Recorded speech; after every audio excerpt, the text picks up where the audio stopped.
like that. Me too, but look at it, not the police. Maybe it's my computer. Very possible. It isn't there. Oh.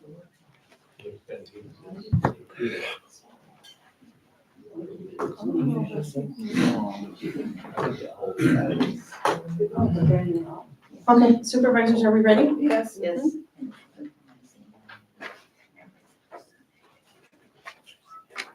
Okay, I have turned on the recorder. The time is now 9:34 a.m. I'm going to call the meeting of the Venetian Community Development District to order. Today is Monday, April 28th, 2025. It is now 9:35 a.m. for the record.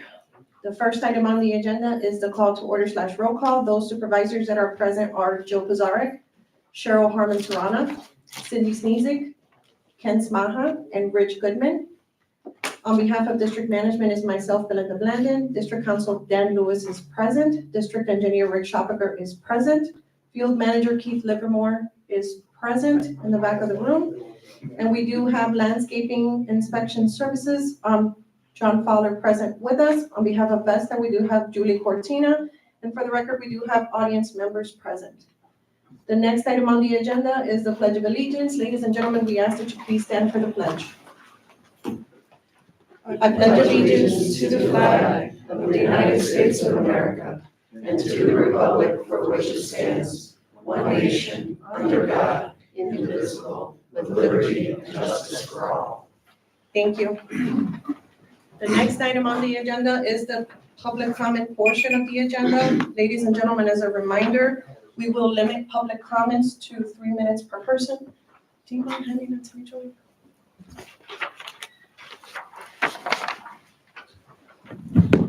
Our first speaker is Tim Carr.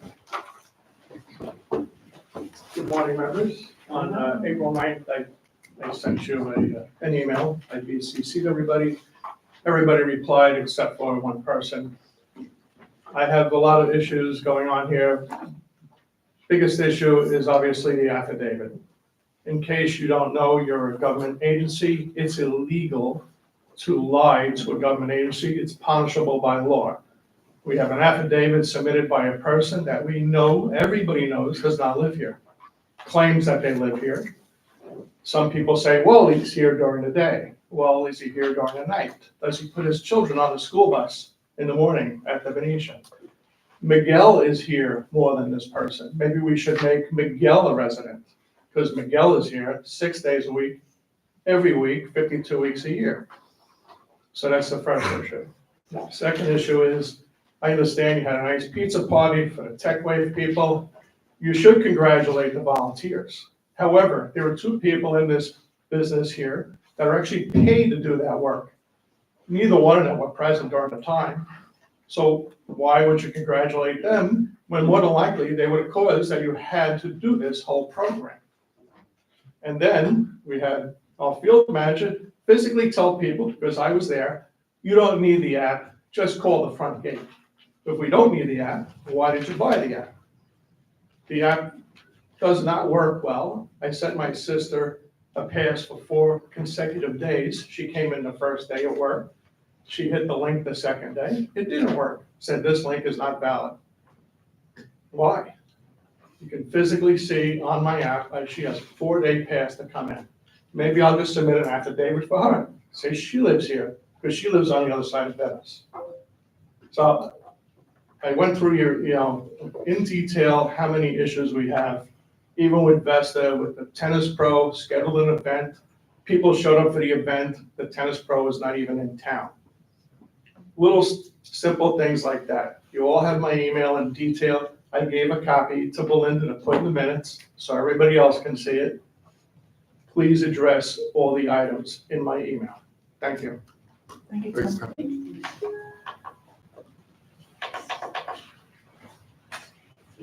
Thank you. Our next speaker is Barbara Sinkworth. Good morning. I'm here this morning to ask your help. We have 2 openings on the ACC committee, Architectural Control Committee. I'd like you, if you could, to spread the word amongst all of your circle of friends that we are looking for people to serve on this committee. It's a very well-run committee. It sees that the CWS, the community-wide standards, are followed and upheld in the community. It's a way to meet other members of the community. And most important, you've heard me talk recently, it helps to maintain the wow factor. Yes, like the wow factor. Thanks, Barbara. Thank you, Barbara. I can't do that. It's killing me. Is it? Thank Too you. much work. Our next speaker is Tim Schimber. Thank you. Good morning, Tim Schimberg, 117 Torcello. I sent some pictures out to you, Thank you. and I'll bring one thing up again, that's the pickleball noise. There's an USA approved paddle that's called the Silent Storm, and it delivers 50% of the noise coming off the paddle. There's another one called the Owl. I see that the cost is somewhere along $89. You can buy it at Amazon or I believe also at Walmart. Please take time to read the reviews because they are quite positive from avid pickleball players. They also have videos on there showing it's not a Band-Aid, it's a fix. I mean, it is incredible the difference in the sound. And the pickleball players that play with it, from what I see, a lot of 5 stars. Darlene and I have lived here from before the River Club was built with no noise issues until the pickleball courts were erected. I recently had a conversation with a pickleball player who was one of the 1,000 residents who signed the petition against putting the courts where they are now located. And he said, if there's a problem and there's a fix, then just fix it. What a novel idea. I also heard that there's a rumor that we don't want to spend any additional money on a fix after spending something like $150,000 over budget on the courts. I don't know if that's accurate, but I think it's in the ballpark. And I hope that that rumor is untrue. Another item is the utility shed at the back of the club, right back here. I also sent you a picture on the disgusting condition of the structure. Yeah, I saw the picture. Saw the pictures there. I don't understand how we ever received a building permit to attach a wooden shed to the club. But I know for certain I would never be allowed to do the same at my residence. The entire side of the shed was ripped open during the last hurricane and exposed the entire interior. A danger to surrounding homes and properties, and the fix to date is a board nailed over what was the opening that was torn open. The dumpster enclosure. I also sent you a picture of the unsafe condition of the dumpster enclosure. This was intended to be a temporary structure and not to be was to be constructed later as a permanent structure like the one that was at the design center. But for the 20 years, now that it's 20 years later, it's still the fall apart plastic mess, unsafe in any hurricane. The doors are broken and the door pulls, just can I have a second yet? Yeah, just finish the sentence.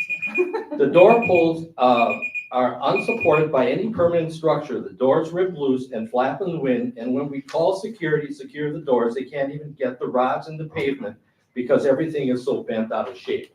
Okay. Thank you. Thanks, that's really helpful, Tim. Thank you. Facilities. Yeah. Thank you. Well, Our next speaker is Fred Bass. This part of you can have. Okay. Good morning, I'm Fred. I live at 101 Verano Court. I spoke to you last, maybe 2 meetings ago regarding the same issue that I'm here to just chat about today. My colleagues and I sent an email to the Board of Supervisors the other evening. So I'd just like to read that information to you again, just to help give some more perspective.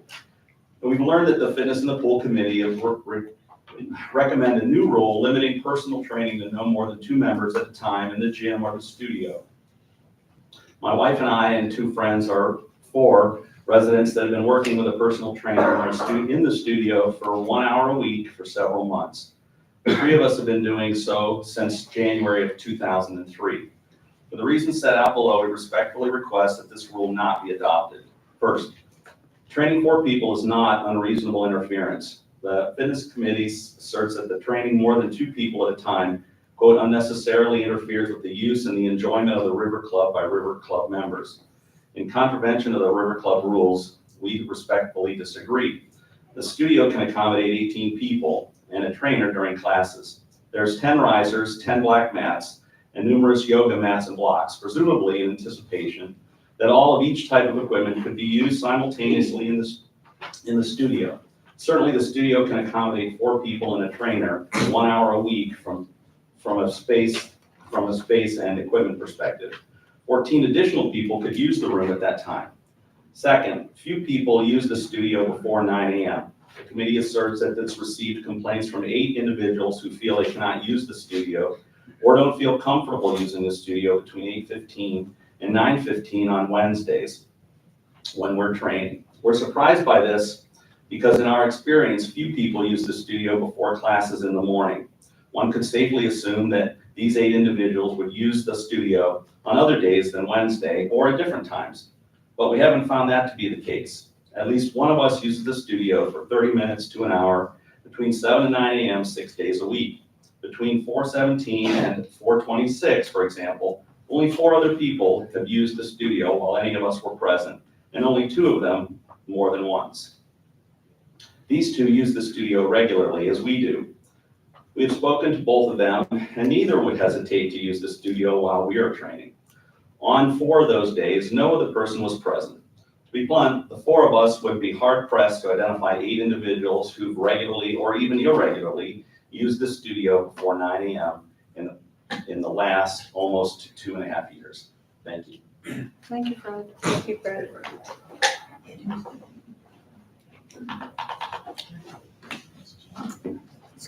Thank you. Our next speaker is Carol Stern. Good morning. I'm continuing the memo that was sent to the Board of Supervisors. The other item is that use by complainers seems to be prioritized rather than use by people who do use it. When we've raised this point with the fitness committee, we've been told essentially that if we use the studio less, then other people unknown to us would use it more. Given our experience since January 2023, we are skeptical that there are 8 people waiting to use the studio on Wednesdays between 8:15 and 9:15 as soon as we use it, quote, less. Moreover, it appears that the use of the studio by these 8 unknown individuals is being prioritized over our use. We are being asked to stand down so others can hypothetically or maybe use the studio, when in fact, all 5 of us, meaning 4 residents and our trainer, Chris Woodward, all 5 of us, plus the 8 complaining members, can all fit in the studio at the same time with room to spare. Why isn't the solution to the perceived problem to tell the complaining members, go in the room, the door is open, all people can use it as long as no class is being given, rather than forcing some of us to use it less? And finally, adopting this proposed rule may not create greater studio access. If this proposed rule is adopted, limiting a trainer to no more than 2 people, that will force 2 of us to train with Chris during the 1 hour Wednesday morning, and then another 2 of us will have to find a different time to train with Chris, thereby stressing the studio 2 hours a week rather than 1. In addition, if the trainer were training, let's say, Fred and his wife Cindy, under the rules, any other members are free to be present at the same time. It's an open door. Are you telling me that myself and my wife can't go in the room and use the studio ourselves just because Fred and Cindy are being trained by Chris Woodward? I think if you ask your lawyer whether that rule is valid or legal, he would tell you it is not. There is nothing to prevent 2 of us from working out on our own when the other 2 are being trained under this new rule. So the rule will just double the time that the trainers use the studio. It may not result in any of the complaining members using the studio, during training sessions. Finally, considering how few people use the studio in the early mornings and the size and resources available in the studio, we believe that our group cannot fairly be said to unreasonably interfere with the use of the studio by others. Hypothetical use by others is being prioritized when the space can easily accommodate everyone, and that if the rule were adopted, it would have little, if any, impact on the use by others. But instead, you're inconveniencing members and trainers who do use it regularly. Thank you. Thanks. Thank you. And our final speaker is Darlene Schimberg. Good morning, everybody. Mine is going to be a little bit redundant, but I have to get this out because this really bothers me. There have been so many items of interest since the start of the Checkweight project, and one of them stands out is the fact that you are blatantly allowing a non-resident to continue to claim he lives here and now is bringing his entire family to use our amenities. While I am sure he is laughing at what he sees as his success, it is not over. We have an attorney that created this facade by authorizing an affidavit that is frivolous and not in the best interest of the residents who pay dearly to use these amenities. We have a seated board who wants to turn a blind eye to the fact this is sheer abuse of this affidavit. We have a fraudulent affidavit that this person signed and had notarized, and both he and the notary are derelict in their duties. He for misrepresenting his residency when he clearly claims homestead at Toscana Isles, and she for not asking for the document that states the address he was claiming as residency. This is not only a notary, this is the only time a notary must ask for a document that shows the address for the person is the same as the one stated in the document. I am a notary and I know this to be true. This is the second time our attorney has steered us in the wrong direction when it comes to this issue. As a resident pointed out in a previous meeting, that our community he represents requires a driver's license or some form of documentation that assures them that people actually live in the community. He told us at first we cannot ask for that. This was then an issue of the above person first came up and the board crumbled to the tears of the person who is his accomplice. I'm sure by this time the outrage in our community has resulted in documentation sent to the proper people. If you will not protect our interests, then our residents who have moved forward to protect them ourselves. My second disappointment is that we are so willing to allot money in every direction, but not fixing the pickleball noise. I really don't care how much we've spent thus far due to the misrepresentation by our engineer on several issues. The fact remains that we had a petition presented to the city council and the board that held over 1,000 signatures against the placement of the current pickleball courts. The previous board disregarded the residents, the materials presented to them, the petition of the residents that far exceeded those of the number of residents in the pickleball community, and the negligence of our engineer in presenting accurate performance data to the board. This is one, if any of you would have gone back and read the materials presented by Tyler Cassell, Arnie Weissman, and Harvey Felquist prior to the courts being approved, it was much more valuable than anything presented to you by our engineer. We have lived here for 22 years and we have never complained about the noise from the club and more importantly, the tennis courts. Thank you very much. If there are no further speakers signed in, we're going to close off public comment. Thank you. And move forward with our agenda. We're going to move into staff reports. We're going to start with landscape inspection services. John, good morning.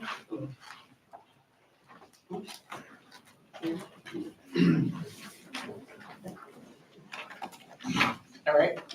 Hopefully you got an email providing this information. I wanted to get you the most latest inspection report instead of one that was more than a month and a half old, so. Appreciate that.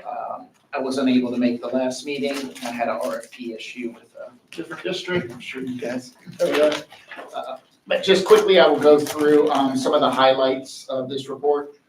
The first three items, it's bold red, but I did put a sentence above that saying that I'm not sure if the Medici berm enhancement project or Laurel Road enhancement project might be working on some of these when they do that, but there are still a lot of dead hanging oak limbs Yeah. over there, and there's some leaning magnolia trees, some almost touching the ground, and those have been like that for a while now. And then also, number one, just the transplanted oak trees, and there's one over there that's, looks like a C or a reverse Well, C. the homeowner has already staked it up on I the. saw that this morning on my themselves. way in, so. Continuing on, just wanted to show, I have seen a lot of sod work in the community. And I know we're gonna work or allow some of it to try to recover over the next few months, but just wanted to point out number 4, that's on Siltadella. There's no way that's gonna recover, so just wanted to bring that to your attention there. And then there are also, besides that, a couple obvious to me, irrigation issues where zones might not be working, and I pointed that out in blue here. One is right across the street from the fire station on Laurel Road. You'll see it's green and brown for like 30 feet and then green again. So throughout this report, you'll see where I noted that, where I feel there's irrigation issues. This is above and beyond any sod issues that were in the past. I will say that the sod looks very good from new sod. Looks very good on Venetian Boulevard from Laurel Road to the guardhouse. But once you go through the guardhouse, all the subdivisions that they pieced in, I see a lot of pieces that might not recover there, so just wanted to point that out as well. One thing I did notice, there were a lot of new palms installed at the roundabouts, I believe 4 or 5. I'm not sure who did the work, but the palm fronds are tied up right now. At some point, they're supposed to be released. I'm not sure, 3 weeks? 3 weeks. And how long have they been in? They'll be coming down, tomorrow. Perfect. And here I did write one roundabout, and I forgot which one. I'd have to dig through it. Maybe Medici, that does not have one. Oh, yeah, so like, let me take this opportunity to say, that was my mistake. I went through this entire community. I think I might have been asleep at the wheel when I hit Medici. I went back there and said, are you sure there wasn't a palm here? So I have apologized to those residents, and the tree is ordered and will be installed shortly. So, Good. yeah, perfect. Good. My I'm my just- bad, totally mine. I'm just coming in and I just say what I see blindly, so. I did notice that, and great to hear that it's being worked out. Number 24, this is, I'm not sure if this is on CDD property or not, but it is at the exit, the emergency exit along the grass on Padova Way. This has been on a couple reports where there's a holly tree where you can see the roots exposed. And that needs just to be, if it is on CDD land, which it looks like it is, to be replanted instead of. Yeah, it's like my mark, Right. the MJ's on Craven. one side. Yeah. A couple little more things, picture number 30, but there might be another picture, another roundabout. Just some of these roundabouts, I just want to ensure they're going to every week. I know because there's no grass there anymore, doesn't mean you can just abandon it and not look at it every week. Some have weeds as tall as me, and that's picture number 30 right there. I believe there's 2 or 3 of them that are like that. Picture number 32, just want to diagnose and treat some oleander over on Laurel Road. Another question I would have for you guys and for LMP is, do we want to rip off the Band-Aid and cut those back hard at this moment? You're supposed to do it once a year, rejuvenation cut, but I know there's been kickback sometimes on the homeowners on that.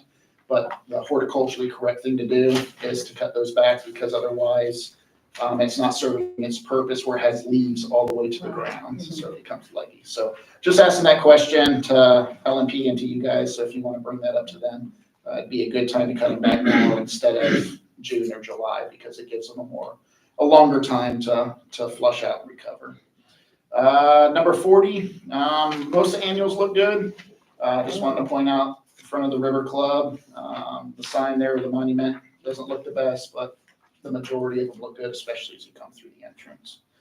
And then the last thing I just wanted to note is 64.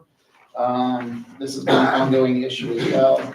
Most of viburnum that were planted throughout the community in front of the Awabuki look great. They're actually starting to grow and grow quick.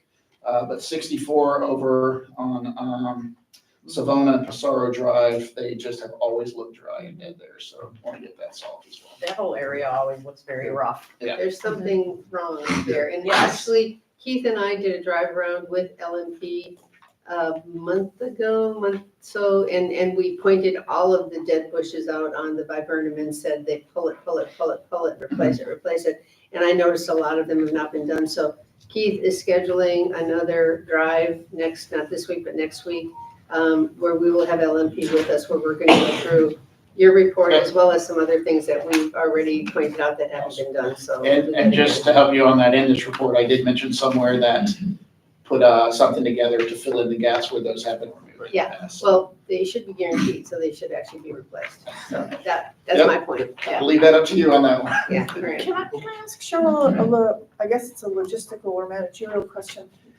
Because I noticed, I was looking at the pickleball courts and I walked over to the tennis courts. There are a number of dead shrubs and there's junk in the shrubs. There's like half a pallet that's been lying there. I think somebody pointed out to me. Yeah. Is it River Club management that's supposed to sort of on a daily basis or weekly basis keep track of what LMP is doing? Or is it CDD that's supposed to? CDD. Okay, And so Keith, okay. landscape committee, which is why we're doing is that right, Keith? So I want to make sure I'm not Any plants speaking. around the river club is river club. You know, if it's around the amenities, it's the river club amenities. Even if LMP is contracted to take care of them? Really? I believe so. So River Club proper Okay. is River Club management, okay. Okay, so like that bare patch in picture 56 that you point out, which is over by the tennis courts and the Right. pickleball courts, that would be responsibility of Vesta River Club. Okay. Okay, I've got some questions. I did, we talk landscaping. This Veneto is okay, but there's a lot of dead turf there. But if you look closer, a lot of the grass, a lot of the green is not grass, or it's Bahia grass, it's not St. Augustine grass, and it's also a lot of weeds, especially in the Veneto circle, which that's gotta get fixed. And I don't care if Veneto looks green, but if you walk it, it's weeds. Our event lawn, we pay for maintenance, we pay for sprinklers, we pay for fertilization, and we pay for weeding. Yet it's dry, dead, brown, and weeding. Mhm. Why are we paying, why is this not being taken care of? If they're paying, if LMP is being taken, is cradle to grave for grass, we should not have dead grass in the community, because if a resident did, they'd get fined. And we have the same set of sprinklers that run probably as frequently as the community, maybe even less. Because we can't control it, LMP can control when their sprinklers go on, but we can't control when our sprinklers go on. So if everybody's grass is green, LMP should not have any dead grass in the community or weeds piling up the way they are. I mean, it's disgusting out there. It is disgusting. And that's been an issue since I've been here for 2 years. And I don't know, they may be even overwatering it, because in the report, when I walked by, it looked like it had fungus. But again, that's something that they should be on top of. So, so we're paying all this money. We're paying John to review it, and things aren't getting done. And it's gotta stop. I mean, do your job. I mean, supervisors, you do have a deficiency clause in your contract. If you're not satisfied with the work being performed, at this point, you can put them on notice, and you can send them a notice of deficiency and, demand that it be corrected. Or you can actually have the work done and deduct it if need be, depending on the language in the contract. That's something that Andy can review as well. You do have options. So at this point, if you're not satisfied with the work being performed, you do have options based on the language in your contract.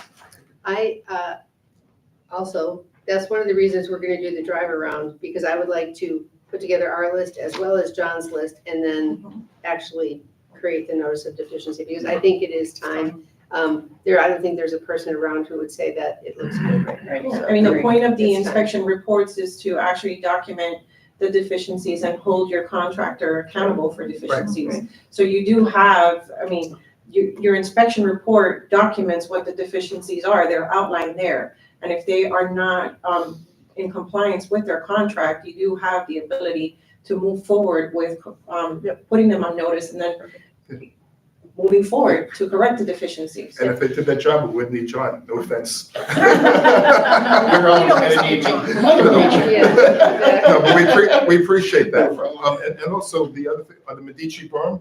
Yeah.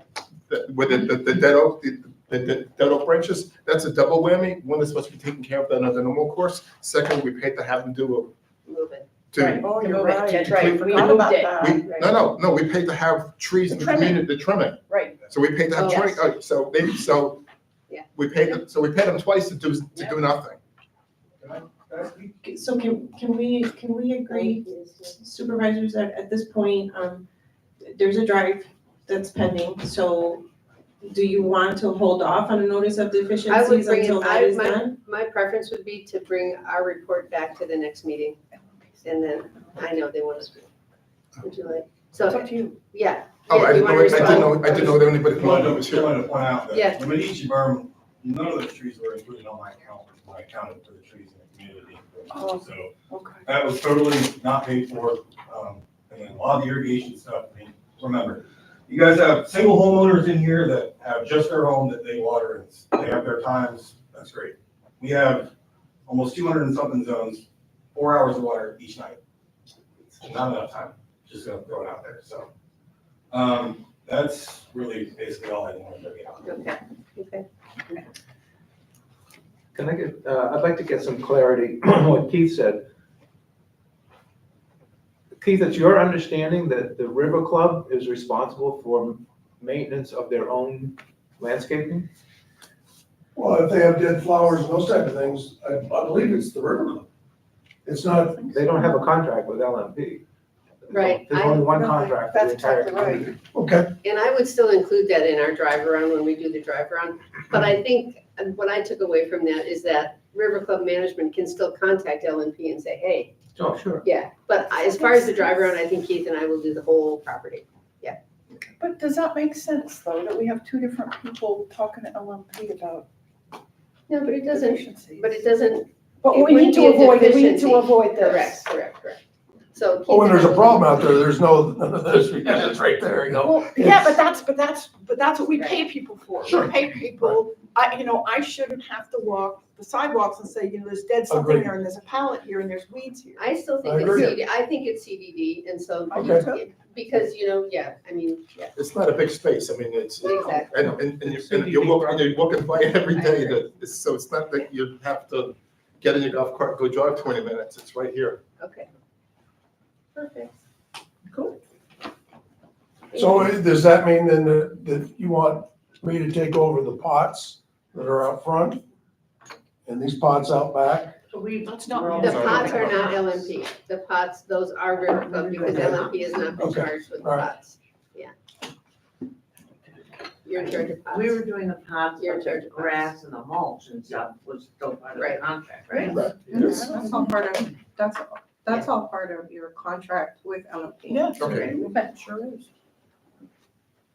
Okay. Right, okay, Any other questions for me? Anything else for John?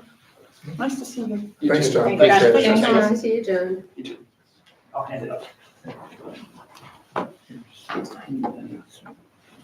Morning, Rick. Good morning.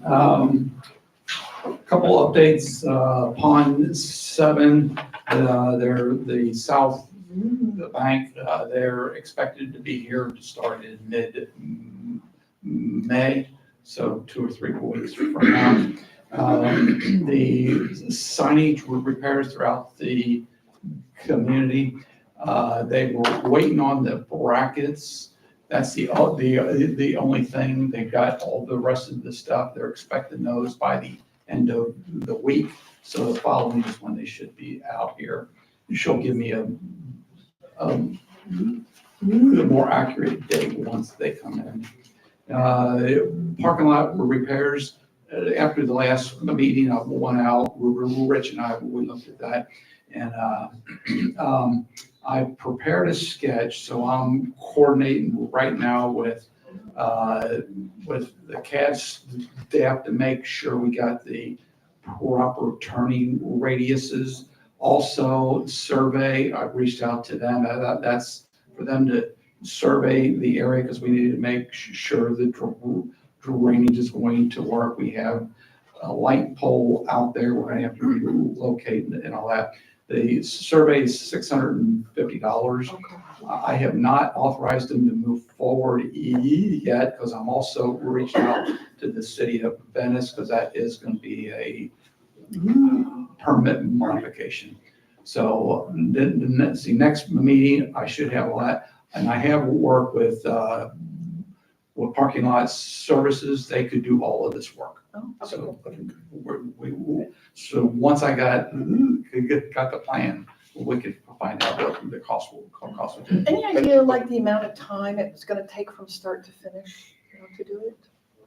Like, how, is it 2 days, is it 1 day, is it a week? Any idea? We did a similar job, well, we did a more extensive job of the water leaf, and it took maybe a couple of weeks from start to finish, so I would think that would be done within a week. Same time, okay, all right, cool. Julie, one thing, we need to coordinate a date of when we want this parking lot to go into effect, obviously. Got to get that established so Rick can make the, reach out to them and communicate with them. Yeah. And then also we have to make sure that we can get those answers before the date. We have to push the parking lot back. So I don't know how to coordinate all this, but we need to, Rick, maybe you can come back to me, after the meeting, give me an idea of when you think we can have answers to all of these things. And because if we do like a late June, after Father's Day, but before July 4th to do the work, because we want to try to get it done before rainy season when it starts kicking in, if possible. So just a thought. And that's all that I have, unless you have anything else for me. Okay, thank you. Thanks, Rick. Thanks, Rick. Thanks, Rick. Dan, did you have anything to report? Yes. Good morning, everybody. Dan Lewis filling in for Mr. Andy Cohen. I wanted to bring it to board's attention and actually receive, my firm wants board direction on this matter. Came to our attention that Vesta had catered to off-site events and had also used alcohol from the River Club to cater those events. Now, our liquor license only provides for sale of alcohol and use it on premises. Mr. Cohen we've looked into it, my firm has researched it. This is something of a gray area. However, we feel that the issue is whether or not to self-report to the DPBR or to not. My firm's recommendation, and usually in these matters, it's probably better to get ahead of it and potentially self-report the matter to see if essentially it's better to just own up to it, see, and potentially have a lesser sanction penalty, what have you, and then try to just sweep it under the rug. So now again, this is something of a gray area. They don't really have like a self-reporting line as other agencies do, but so that my firm, if the board direction is to go forward with the self-report to DPBR, that's what my firm would start working on, is getting that in process. I have a question. Yes. Were these events, and I'm not sure who can answer this, were these events recorded as CDD events, as private events, or were these Vesta events outside of the CDD? These were CDD events, they're actually on the books. They're on the And books. not paid yet, apparently. So we Yeah. recorded revenue and expenses? Yes. Yes. Yes, and by the way, our staff was taken there. Okay, I just wanted to confirm Actually, that. when one of these books, I couldn't find, I was going, again, in my analysis of everything, I was trying to figure out how much money we were making on all our events. I can show it to you. I didn't, when were they booked? Because it wasn't booked in February, and then, One was February. there's no event booked in February, They were accrued at the end of March. accrued at the end of March. So one event was February and one was March, and they were first accrued in March, so they weren't paid yet. So we waited 6-8 weeks to get them put in only after it Well, got? they're not, it says they're not closed. In the They're not general closed, ledger, it yeah. says they're not closed, They're which I not assume closed. means they were not paid. Yeah, if it's not closed, yes. Okay, why weren't they, But why it's- weren't they booked when they actually occurred like every other Why weren't event? they paid? And what weren't they paid? It's a good question. What, yeah, was there a deposit or anything on the, put in? And I'm looking at the BOE, so liquor was taken at cost? We didn't make profit on it? Yes, sir. Okay, I can get it from Melissa. Why would we ever do that But at a private event? Our private event, we would always It's have a markup. corporate, we did check, I thought that they paid it, but I didn't realize it wasn't closed It's not yet, but I'll it's check. not closed yet? Yes, sir. But the Okay. markup is a concern, and Yeah. so my question, the long way of asking that question was, should Vesta self-report, or should the Yeah. CDD as an organization?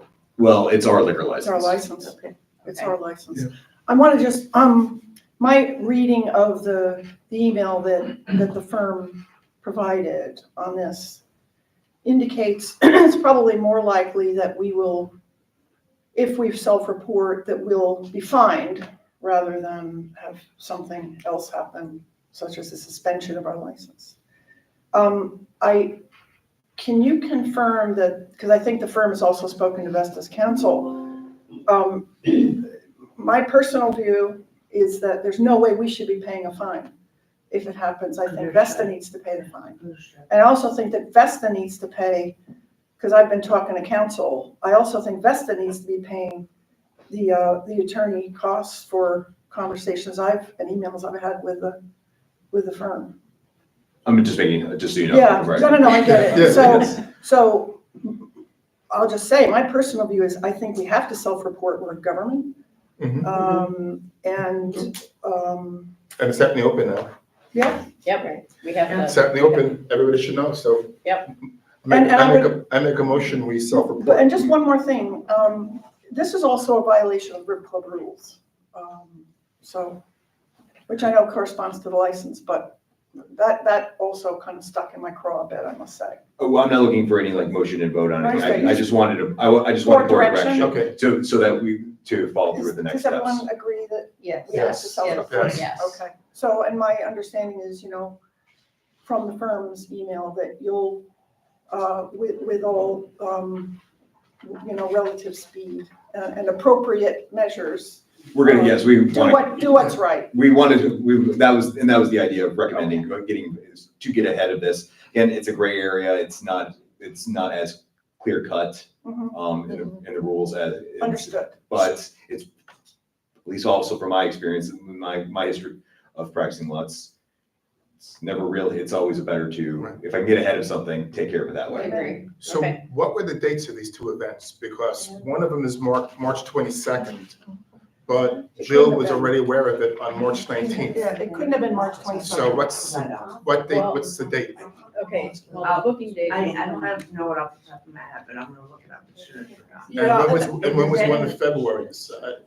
I don't know, because Julie had told me, you had told me February and I March. thought it was one But, you know, February, one because March, one but it of the might be issues- both March, like one in the beginning of March. Because Yeah, one- it was the first weekend of March. Okay, because one of the. I'll get it. Yeah. Because the second BEO, the later one in the sequence anyway, said March 22nd, which it could not have been because you and I had a chat, before I knew liquor was involved. You and I had a chat, and that March 22nd was after the date that you and I had talked about it. So I think we need to just, I think it's important, it's probably important that Dan have the correct dates as opposed to what may not be the correct dates on the BEOs that I got. Okay. And I also like to request that the chef cost that out, cost these events out. I'd like to know what it actually cost us. What's that? I'd like to have the chef cost Yes, these sir. out. Yes, Because I want to know the labor and. the labor, people, staff off plate, how much did the food really cost? I mean, you did the liquor you did liquor cost, and you did the liquor cost at a bottle. If I had a party here, I wouldn't be able to pay $200 a bottle. A bottle makes, a bottle of 17 drinks is 40 drinks at $11. And once it's opened, it's open. So it's $440 a bottle, not $25 a bottle, So so, that's right, because No whenever, liquor, beer, wine and seltzer. and Tito's. Once the Tito's. Yeah, it says Five Tito's bottles right of now. Tito's, Yep. $25 a bottle. Yep. That's a liquor. No, I think it was, well, I think how I read that was it was 5 servings, not 5 bottles. At I could be- $25 each? I don't know. Well, No, okay. $5 each. 25 servings at $5 each, But yes. in Oh. my A experience, serving? because I've done Charge. scores of Oh, events, okay, when okay, maybe, if okay, somebody, they buy the bottle. right. Right, maybe that's essentially, it, okay, once you crack it, you buy the bottle. okay. But again, this is on March March 4th. and then this one. It was not on here, March 22nd. It was not on March And 22nd, that's the though. second one. And I that- don't that's have the what- and backup that's, page yeah, to and that's the one that. that can't be. Correct. So Correct. I'm very confused as to what these all are and Yeah, understanding. so that was the one for March. Yeah, and it seems like there's a lot of nice food went into these events. Yeah, the Mediterranean chicken breed. So it Yeah, surprises me. I didn't think we ever did private events off-site. We can't. We never have. I know, that's why I'm saying that out loud on record, is that these events should not have occurred because they were off-site. So definitely away from policy, away from anything this board has ever condoned, and the board was not aware of them. No, the board was before they not aware. occurred. I was and not it says asked. outside veranda and patio, I mean, Right. Well, so it wasn't done here Was it though, here? and that's Outside another, here? the other I don't issue know. I have. That's is a that- bigger issue for me, is that this was done outside of policy and without the board's knowledge. That is a huge issue for me. And I was not, I only became aware of it because I heard about it. Yeah. I heard So about it. anyway, I do also agree that Vesta should be responsible for any fine if a fine occurs, and that should And legal definitely not be costs. passed through to the CDD. and legal Or the fees. fees. Yeah, so any of the payroll that was associated with this event should be reversed. Yeah, That's a good point. And the burden should be reversed. Yeah. Exactly. None of this All should of ever that, be charged. none to of the it should be CDD. charged to the CDD. Right. or unless we made a lot of money on the event. And paid it. But Well, don't we know- haven't but- been but- paid. But we We don't haven't know, been I'm saying, when they pay it, if we made a lot of money on the event, that would be one thing. But we don't know if we made money or even what, we might have even lost money in the event, we don't know yet. I still don't think any of it should be recorded on the CDD. I don't think so No, either. it needs I to be agree. I expunged. agree. Yeah. It was This should outside not of policy, Yeah. should not have happened, should not be be- recorded. Yeah, that's why I think everything should be, our books should be reversed, period, whatever the charges, revenue, all the And all associated. the, and all the food And costs. yes. Labor costs and everything else Yes. costs. Okay. So are we clear, what Dan needs to do then? Are we- I'm clear. Good, okay. My direction. Clear as bell. Okay, all righty. Enough of that. That's all I have for my attorney reports. We have my CPI letter, my firm's CPI letter down at tab 5, but I'll talk about that when it comes up.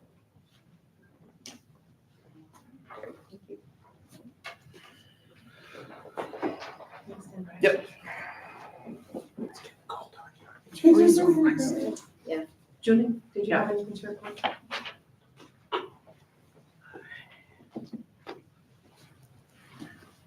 Thank you.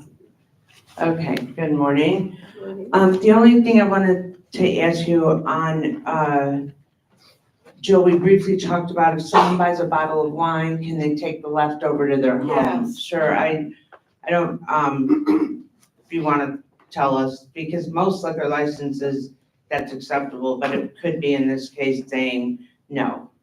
So, as long as you put it, Sure. I just don't know From the restaurants all answer. the time. As long as it's corked. As long as they recork it. Yeah. Well, not You that have I'm an to expert seal on this, it. but what I read in there is unless it's in a sealed container, which I think that's why places give you a plasticine bag right, with a peel off.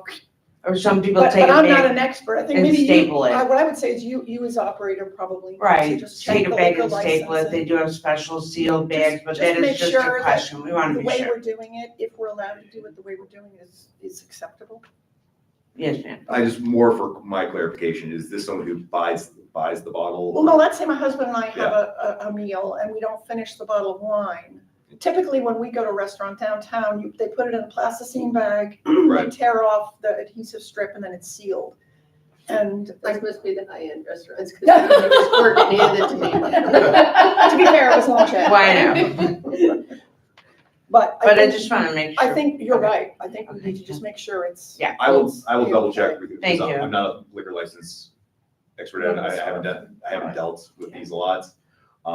I will double check. Well, once they sell the bottle to you at a restaurant, they don't own it anymore. But they have all these liquor laws about. Yeah, I they- guess if- Florida's weird, okay. Well, any state, because like if you, my husband used to be in the bar management Oh, business, okay. and so you can't let somebody leave with an open container. Right.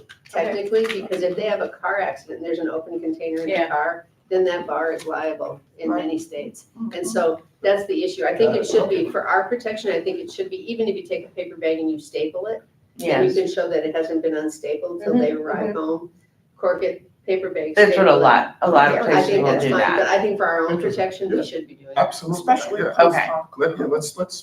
All right, Yeah. Check it out, Julie. Yeah. That'd be great. thank you. Protect- Okay, just real Also, quick, we have the scheduling with you guys. I got the availability on the 2 candidates for GMs. So I'm gonna get on your schedules Great. after the meeting today. Great. The pizza program is, totally up and running. Rich, I don't know if you look at it and if you give me some feedback on, it is absolutely up and running, 100%.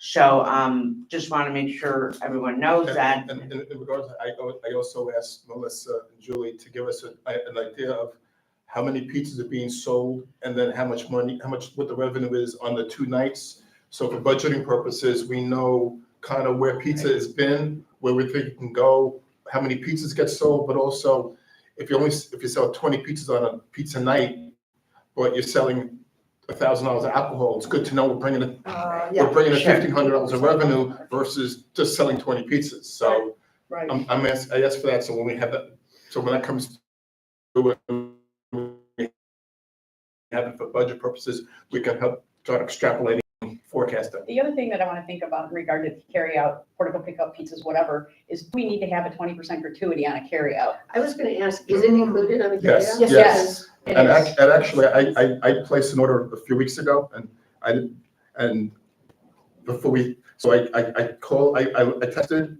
Yeah, versus called. Nobody responded to the text. I wasn't sure what happened. I called Chef to let him know that I was doing it. But he said, oh, I'll put a call. I said, no, don't call the front. I want to see what happens. I walked into the front. Therese said, oh, I didn't hear the phone. I don't have it with me. I don't know where it is. Well, if you don't have the phone with you, you can't hear a text. Even if it's not working, you can't hear it. right. Then she brought it out to me and she said, I need to make the ding louder. And then I got charged 20% fee. Right. So if I had not called Chef to have my food made, it would not have been there, and I still got charged 20% for the privilege of being ignored and not served. So my only question is can you override that 20% on a takeout? That would be my only question for you, Julie. Can you look into that for me? To Yes. see if that's, because I feel bad for anybody that's paying that 20% gratuity on a pickup. It Yes. shouldn't be done, it shouldn't. Yeah, if Correct. somebody Leave a You tip should line, turn it off. leave a line for the tip, Yeah. but yeah, if you can, on the coding, if you can just check with the Jonas system to see if You can take it off. So if someone Okay. comes and even dines inside and wants to take Okay. off the I think service it should be charge, it taken can be off, removed. take off, but anyways, Okay. okay, So that's my question. consider it board direction. that we Yes. take that off. Got it. Okay, cool. With that said, okay. Just a question So- on that. Isn't that fairly standard though in the restaurant industry? Not Take a out? takeout. 20%? takeout. No, There's always a, Gratuity. there's always a tip Not- line. not a where you can mandatory, add a not gratuity, but mandatory. It's never mandatory in a takeout, not any takeout I've ever. Never, done. any No. takeout that we've ever never, done either. never.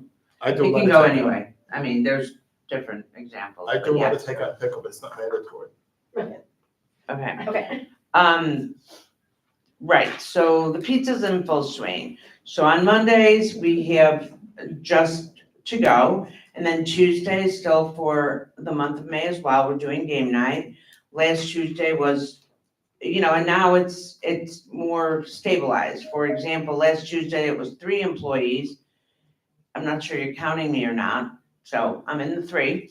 And 3 employees, about 60 people, good drinks, good, it's pizza and drinks and, it's not, high-end service as a high-end service restaurant. So we have to keep things relative too. It's important because when you're trying to analyze, that's what the most important thing is. What's the customer expectation?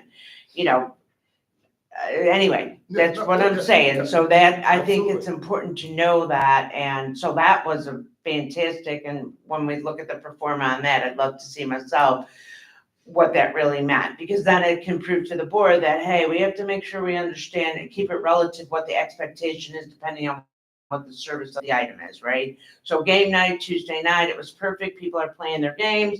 They're getting their stuff when they get their stuff, and we were really keeping up on drinks. So I think it was a good unit. Because the pizza started, the location of the oven, we do need to add one KDS. We're going to get that from Jonas. And the other things we're looking at strictly from an operational perspective is using the actual handheld units in the dining room and in the tiki. So they're smaller handheld units, and it would be much more efficient, much quicker. So that's set. You bought those. The small ones that include the printers. Yeah. Yes, sir. Then, I sent you guys an email. Teresa's moving on. We're working on that logistics of what that's gonna look like. So what was that? Teresa's moving on. Teresa. Yeah, I just wanna mention it. We're meeting with the social committee as it goes on to plan the events for the year, kind of to keep, so the budget is much more accurate to make sure what we have to spend on entertainment and on events as well. Meaning events with entertainment events for the residents, not other kinds of events. Okay.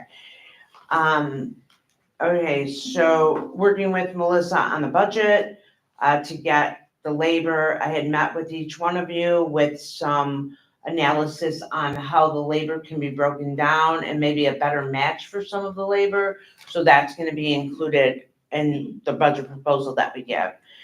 The events, Easter, we had a great success. Everything was worked out very well. There was approximately 380, three seatings. The first one was very small at 30 people, but then the other two, there was like 160 and 150. Mother's Day is getting a lot of traction on reservations, so they were kind of close to each other. So I think people were kind of waiting it out a little bit. And as we know, some people are leaving, a percentage of the community. And then and then some of the events we have coming up. So, yeah, great. I have some questions. Yes, ma'am. All this conversation was focused on this side of the River Club. I feel like, as usual, the amenity side is being neglected. The tennis courts have been dry 2 weeks Yes, in a this row now. weekend. What are we doing to address the amenities, the tennis courts specifically? Keith does a great job at the pool. This is no criticism on him. But there are some things at the pool that are a little bit bothersome, like we're using a garbage can for noodles and just a bunch of different things. I don't know if you guys saw it. What are we doing to address our amenities? Because your entire conversation was really about the restaurant. Right, which is I usually the know, big problem. I know. So basically, I'm working with Sam let's start with the tennis. Yeah, let's start with the tennis. So they were courts. dry, this weekend. And last weekend. Okay, They were dry last weekend as well. okay, 2 weeks in a row. 2 weekends in a row, Mhm, okay. mhm. So I brought someone in to help look at it because there's combination of stuff with the tennis courts, because it has something to do with the water usage as well. And so I know tracking, and afterwards we can go into better detail when I can pull it up, but also tracking, so when it gets dry, you can't fix it a la minute that morning, right? You gotta have foresaw that a little bit like on Friday. So then the court's dry Saturday and Sunday. So the guys come in Saturday, it's like, oh, the courts were dry. We started addressing it, but it really should have been addressed Friday. So for this past weekend, I talked to Sam this morning before we started on kind of where we're at. You know, we had some questions from some other people on what we were doing about it and how we were gonna fix that. So I don't have the perfect answer now, but I am working on Okay, that. so it's more of That's an for tennis. operational issue, not a mechanical issue, is what I hear you saying. Yes, ma'am. Okay, thank you. Yes, ma'am. As far as the noodle pool thing, that's a new one for me, but I will absolutely address that. I know Keith does a good job He on does a the great job. cleaning and organizational Yes. aspect, but I'm not sure, people are, using noodles in our. I'm surprised we actually bought the noodles for the general public use. Mm, That's some of it, and we did it, so that's fine. put 'em in the garbage.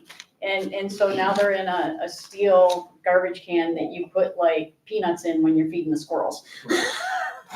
That's the kind of garbage can it's in. Yeah, so, I'm sorry, but are the noodles normally used for the water aerobics class? Is that why? Because I don't even remember bring their own. agreeing People to bring buy their them. own. People bring their own noodles Okay. to the water aerobics class. That's Okay. why I'm surprised to see them all accumulated in a bin. Some of each. He just needs a plastic tub instead He of a just needs garbage to tidy it up a little bit more. And then also, speaking of, I got a resident sent me a photograph of the tiki bar, I think it was Monday morning. Yes.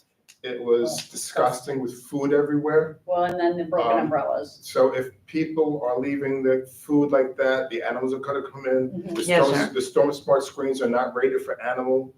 So if you have animals come in and start trying to get into the tiki bar because it's a mess in food, it's $20,000 down the drain. Yes, from the sir. Screens. And So on Tuesday, it I had needs- it pressure washed, cleaned the entire bar. I saw that on Monday myself. But they And there can't leave it is like that. the raccoons, you know, because Yeah. we've had raccoons in the dumpster. But what happened that it wasn't clean? What is You it? know, that, why wasn't it cleaned up at the end? Because on Easter, they did not sweep the bartenders. There needs And to they be a got- checklist. We handled that from a, operational perspective. Why they didn't do that, yes, I get that. But absolutely, as soon, on Monday, then we pressure washed straight away. We swept it, of course, but then pressure washed straight away on Tuesday. Needed that TLC as well. So on a more regular basis, let me put it to you that way. Yeah, so I guess that's my overall note is we need to do a better job with the amenity side of the Yes, house ma'am. as well. So, Yes, ma'am. because, And we did because like some Barbara extra- said, that's our wow factor. Right. You know, we've got the food in the restaurant here, our wow factor is the stuff out there. And I would add on top of that, personally, when I talk about the club to people, I say, I believe the center of gravity of the club is actually out in that part of the club, the tiki bar, the Yes. pools. You know, because that's where people want to be. On balance, if the weather's decent, that's where people want to be. So it has to sparkle. And by the way, because I think the new pool guy is doing a fabulous job, Yes. but the rest of it has to really sparkle. Understood. Yeah. Okay. Thank you. And then after, if we could, the new pool guy, wants I to heard. talk about the timing. Yes, well, it's the okay. law, whatever the law But if is. we could afterwards, okay. Okay, so I'm gonna, Melissa, I'm sure, Oh, do you have Jill, anything to report? Melissa doesn't have anything to report right now. Oh, Jessica, I was just gonna say, before Yes, you do that, well, now that I've interrupted you. So Julie and I have talked about space. I know when we were at the last meeting, we talked about doing some office shifting, but I think the important thing is we understand from a River Club perspective who needs seats. Like poor Melissa's stuck, you know, participating in canasta and hand and foot in the bar while she's trying to do her work. You know, we've got other people who need space. So I think what makes sense is for Julie to get with Rich, because that's where the expertise is in facilities and not me. I come from the drug industry, so I don't know Okay, anything let me know. about space. Yes. Yeah, that's fine. Great. So you two can do that. And then we'll do say what the proposal is Well, for the different We gotta ones. figure out what, what you want, no, Right. what you need, Yes, what exactly. you need, who can or who can't be positioned together for, you know, Right. for privacy's sake or whatever. And then we can figure out what rooms we have and what's the best way of combining Yes, people and then we go look for furniture. Yeah, and I think the big thing is the size of those desks, and that's what we We talked need, about. yeah, the it needs big- new furniture, so that, but it's, Yeah, we need- but, okay. but until we Yeah. figure out who goes where Right. and what they need, we, Yes, sir. Thank you. More work for you. Thanks, yeah, Rich. it's okay. Like I said, I think I gotta drop the ACC committee. Anything else? Thank you. Thank you, Julie. Thank you. Keith, do you have anything to report? Good morning, not a great deal. Palm tree. Gosh, I went down Medici and I went, swear there was a. where did that palm tree go? So we've got it ordered. It'll be here on the 4th, the week of the 4th. Got it from the same place we got the other 4 from. And the tops will be cut so they can fold out. We were told by the guy who planted them to keep them up for 3 weeks and they'll be cut out tomorrow.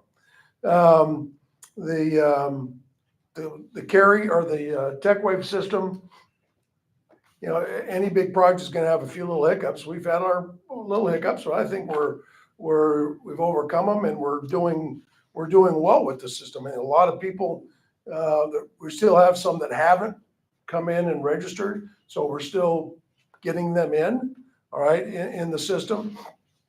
People are still learning how to use the app.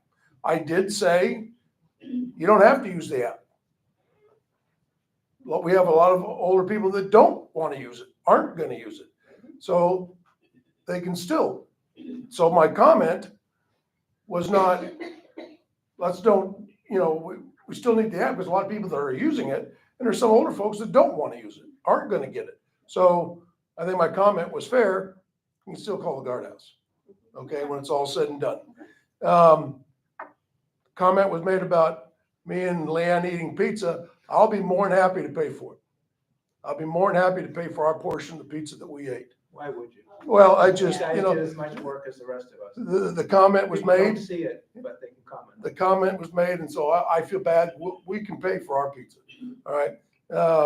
But there's, you know, we've got, you know, I've been with LMP, you know, I just had a talk with Ryan out here. Told him I wanted to see his boss. I go, I've brought these things to your, you know, to you, Bill, Chris, so many times, and I'm tired. I'm tired of bringing it to your, you know, and you tell me what I want to hear, but I keep coming back to you. There's a section out there that looks like a checkerboard that, you know, a piece of grass was laid down and then, you know, another piece. I've sent him pictures and pictures. Ryan, you know, had that bloody water tank out there in the parking lot for that. I get it out of here. Get it out of here. So, you know, I'm having some, you know, I'm not happy right now. Cheryl and I have discussed it. We've been out with them. So, you know, I don't know what's happened after you know, they were bought. All right. I think their time is they're being told by them, you have this amount of time at this place. That's it. Get it done and leave. Don't go back. No, I'm sorry. I'm not a stepchild.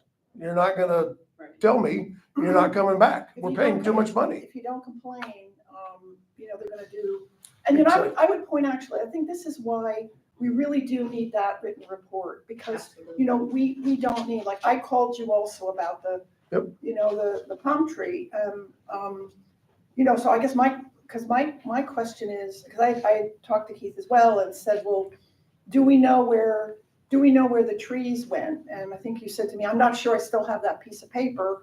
I mean, I'm hoping that we keep track of where trees are planted, and it's, yeah, but you're not gonna be here forever. That needs to be kept with the district. So if, you know, you and Joe win the lottery, you know, you're on an island somewhere in your Bimini. No, seriously, it needs to be, we need to have a record of that. And I think that we need you as the field manager to be the one supervising, you know, putting those trees in and not Dan. Right. Well, I don't go out there and stand and watch. Sure, I know where they're going. All right. And I tell Dan, you know, go by there and make sure that we have the tree where it's supposed to be. And we go around and we look at it and we say, yep, he's watering them every day too. All right. So Dan's supervising that stuff going in and not you. No, I'm supervising it, but I'm not standing there going. But I'm just trying to understand the process, right? And this is again where I think it will be helpful to have the written report so that you don't have 5 people calling you and it's in the minutes, by the way, because I actually reported at a board meeting the streets. And if it's not in the minutes, I have an email. And I sent an email with the streets that actually got the trees. That was when apparently I faded on the beach. But yeah. So, but I do have emails that say exactly where they go. No, I get it. Because when Keith and I spoke, you know, you weren't sure where they had gone. And I went back to the video to try to rewatch the meeting, and the audio doesn't work on the YouTube. I do have emails, so I can answer. But I think what Jill's trying to say is that what was discussed as part of the goals for Rosetta was a more formal kind of approach as to a report with more detail as part of it. So Keith does have a formal report, and I'm gonna discuss his report going forward so that we can put it as part of the agenda packet, so that he can include details like this as part of the monthly report. It'll be probably as part of your second meeting agenda, so that you'll have it, and it'll be in the agenda packet, so that you have details like this, so that you won't have the questions, back and forth. Well, But and it you'll serves have as that. back, documentation And it'll 2 be, years it'll from be now in your of what agenda happened. packet, so that it's not back and forth, but I understand the question, and I know what Yeah. you're trying to Yeah. ask. But we'll We used to have do that it. as part. We used to have them. Yeah, and then Carrie has more of a formal district coordinator report that she uses for one of her districts, so I'll pass that one on to you. It's pretty simple format, and it's really easy to comprehend. And I have a question. I was driving out of, somebody was complaining about the gate being broken at the front, and I kept on thinking it was the inbound gate. But when I was the club here on Friday, and I drove out on Veneto, which I never do. I saw that the whole mechanism by the outbound, where the guard is gone. The gate mechanism, the whole thing. So what happened there is the inbound side has been, just quit working, was destroyed. It's been hit multiple times throughout it, and it just quit working. All right, so there could have been two fixes. I could have had Paul put all these different parts together and try to make that work, okay, which wasn't gonna be, the proper fix. The other one is to order one, and it's 4 weeks out before we get it, so that gate would have been standing up right? Or take one from the outbound side and move it over and get the one here, and we'll put it back. All right, so that's what I just couldn't wait the 4 weeks. Okay, to make it happen. Two things, great decision. I completely agree with that. But as supervisors, we get the calls, just let us know certain, things like that. So we're aware, so when people reach out, what's going on with the gate? What gate? I don't know what you're talking about. Yeah. Yeah, so I did, and I kept on thinking it was the inbound gate, and I said, I've been in and out 10 times and the gate's working. I don't know what you're talking about. And then finally on Friday, late Friday afternoon, I drove out and said, there's no, it's missing. So I didn't know. Okay. The ponds, they're a little bit lower now. Oh, yeah.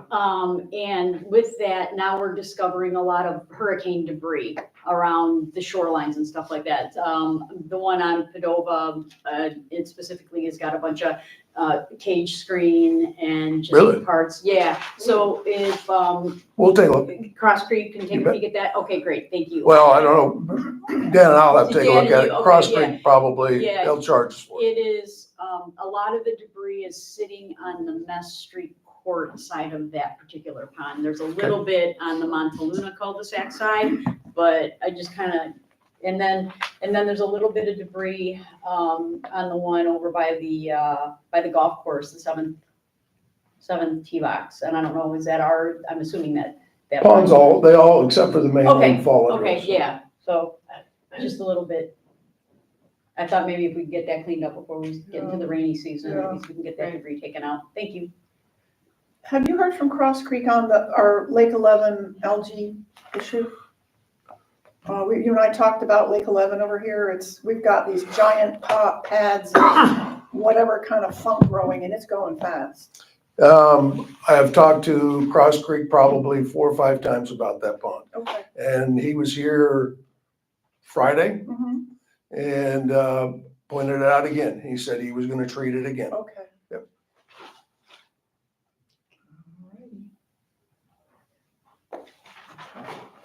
Any other questions for Keith? Thank you, Kate. Well, I do have one. Tech Wave, when I've had a couple residents come to me and say that the gate won't open for them and they keep having to talk to the guard, should they be coming to see you? Yes, yeah, if they're having a problem with I knew you were gonna with the gate not coming up. But here's a problem with the app, okay? And we figured that when you send somebody a code to come in, all right, it lasts for 30 seconds. And then it has to. And then it's off. So the guard is just going to refresh that. And it refreshes and you hit it again and that does what it's supposed to do. But that 30-second thing, and we're trying to look at that, if we can get a little bit longer. I don't know if we want it, for how long we do need it for. We don't want it for, to last a couple days, because you don't want people that aren't supposed to be coming in. But that was the one of the problems that we had with the 30-second delay. No, but you were talking something I'm different. talking about cars that they're getting to the gate Right. and Sticker's not working. the Yeah, just stickers come don't see work. us. We'll take care of it. Yeah, Yeah. and these are cars that always worked before, so I didn't know if there's the software update doesn't recognize some of the older stickers. Well, what happened is that we had all of the stickers, all right? And how we got this problem cleaned up is that when it all moved over to TechWave, a lot of those numbers that weren't, that they didn't register, right, are gone. And so, now they have to come back up, and we'll try to find the number, and then re-put it back in. But that's, we've cleaned it up quite well.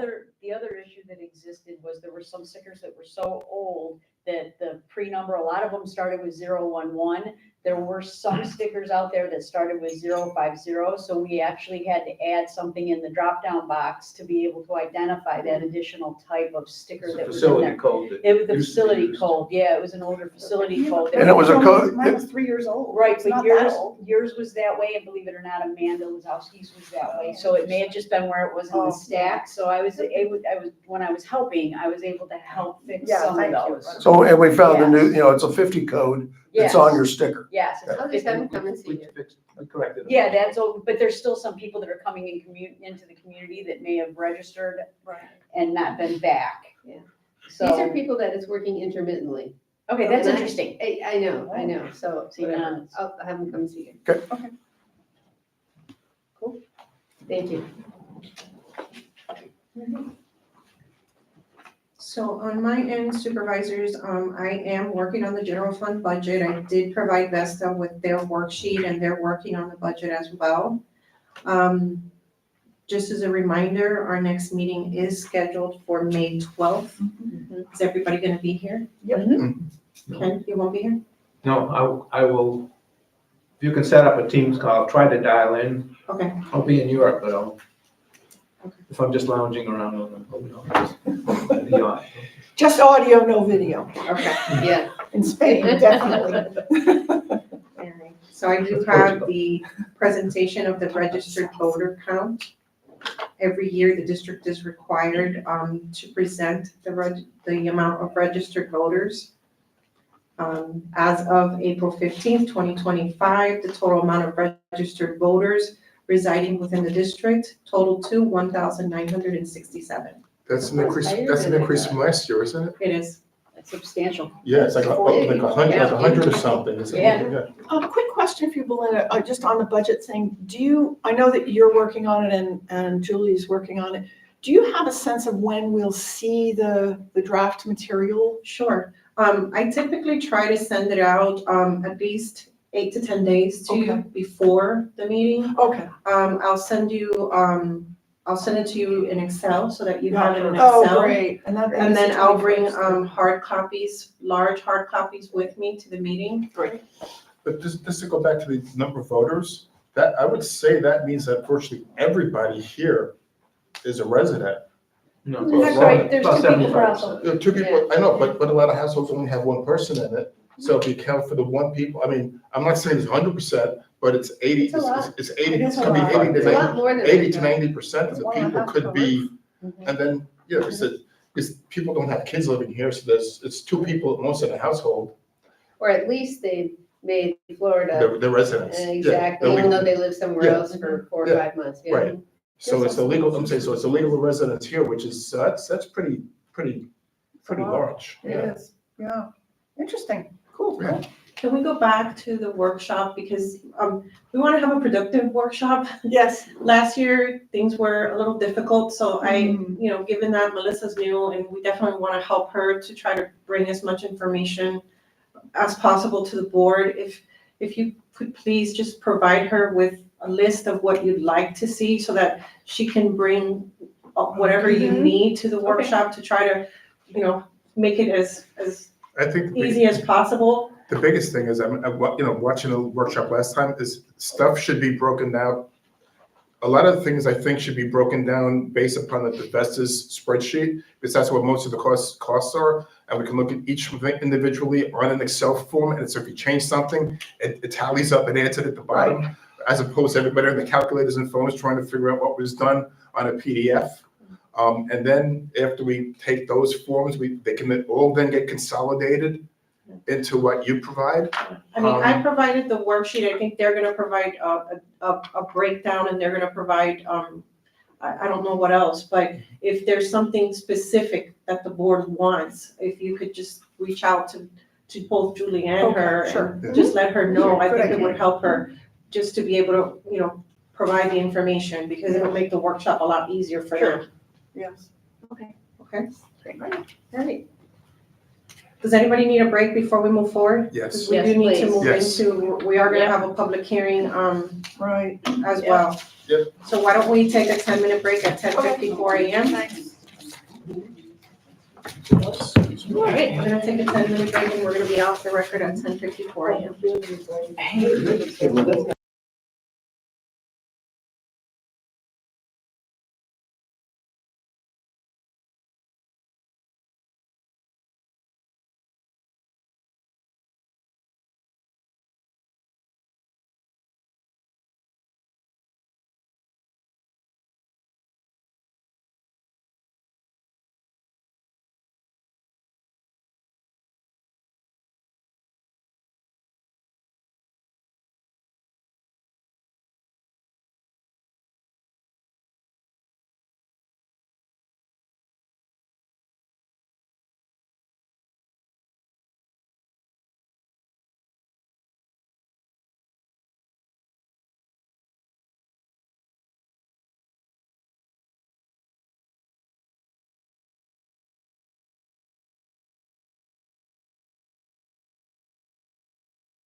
and we're back on the record. Yes.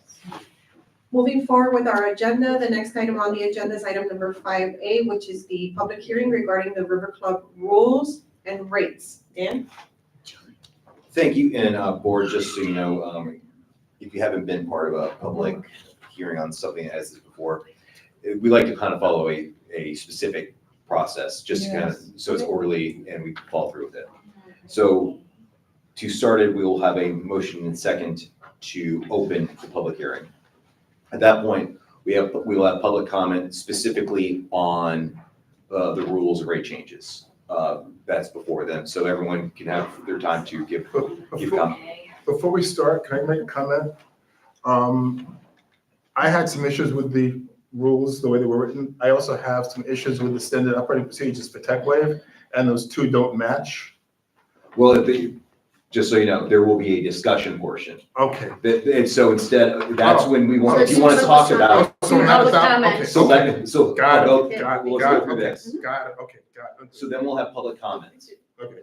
After everyone has had their public comments, We close public comment. we do a motion and second to have a public comment, Right, okay. to close that portion. Then it's brought back to the board for your discussion of everything involved within it. Right. Now, one of the things is if you are free to, if you want to, you can change, you have a draft before you today. Yes, You can change that as you want. yes. Because it's as to amended, this, it would be ultimately to the rules and regulations as amended. As amended today. Yes. Got it, okay. So, and then you'll have discussion. We have and then there is a resolution in your packet as well. If we're finally at a point where that everybody is in agreement of the new rules and regulations, you'll want to do a motion second to pass the resolution. Got it. And if I understand correctly, if for some reason we feel that there's a little bit more work that has to be done, we are allowed to continue the hearing, is that Yes, and if that's the case, what we're going to do is, you're going to do another motion second, a motion second to reopen the public hearing. Because essentially you're closing the public hearing, then it's gonna be discussing it. Okay. But you're going to, if you need more time, Yes, then you're going to do a motion second to reopen the public hearing. okay, And then you're going to do another motion and second to continue it to a specific date, time, and I place. see, The okay. importance of that is then we do not have to renotice it. Okay, understood. Okay? Yeah, okay. Thank you, sir. So at this time, we need a motion to open the public hearing. I'll make that motion. Second.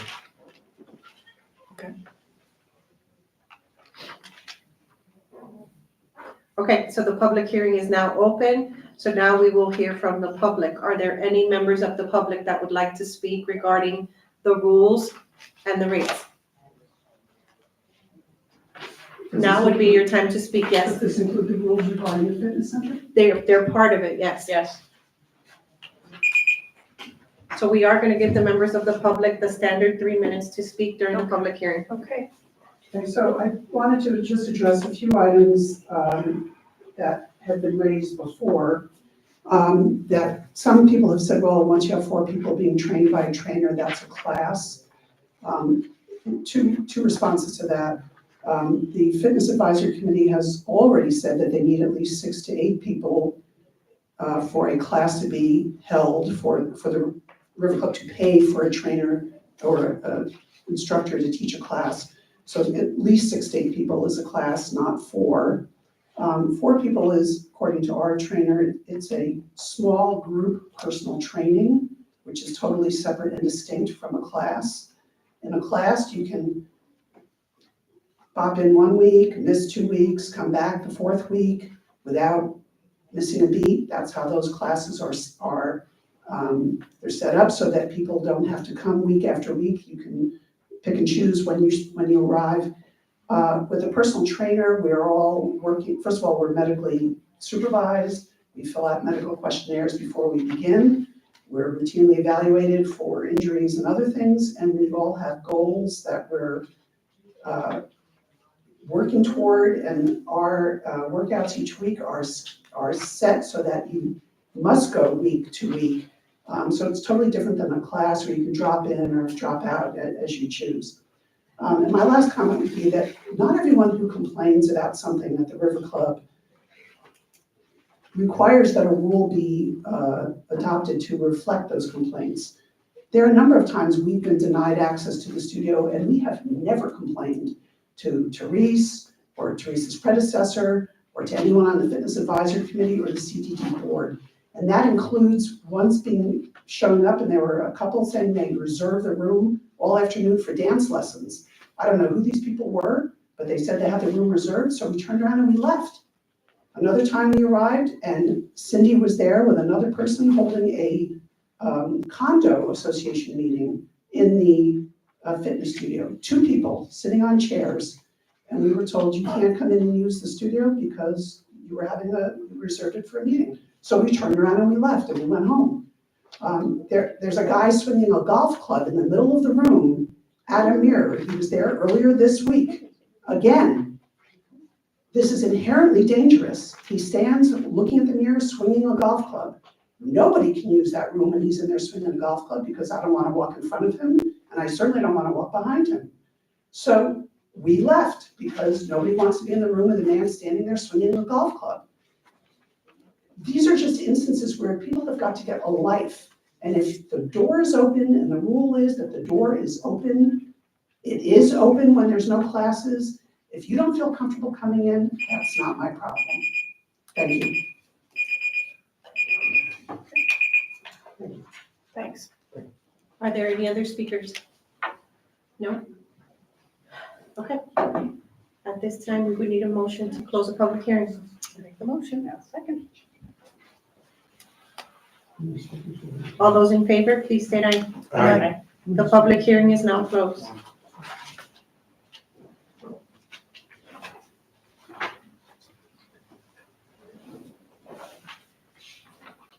It's now time for discussion. Yes. Can I make a request that we go page by page or something so that we aren't Yes. flipping all over? Yes. Yeah, and Okay, well, also, I have a problem, like I said, I made all my comments and I lost everything because like my computer crashed, so I don't know what my comments were, well, I got, some of them.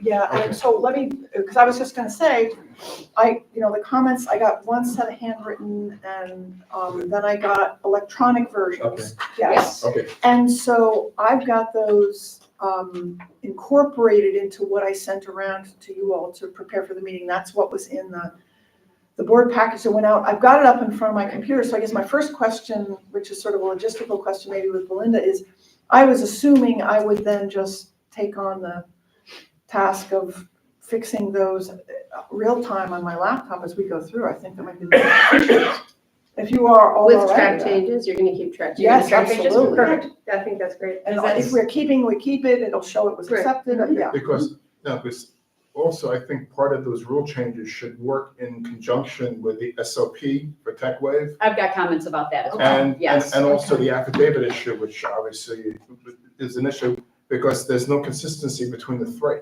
And And I think we should really work to make sure all 3 of those work hand in I hand. agree.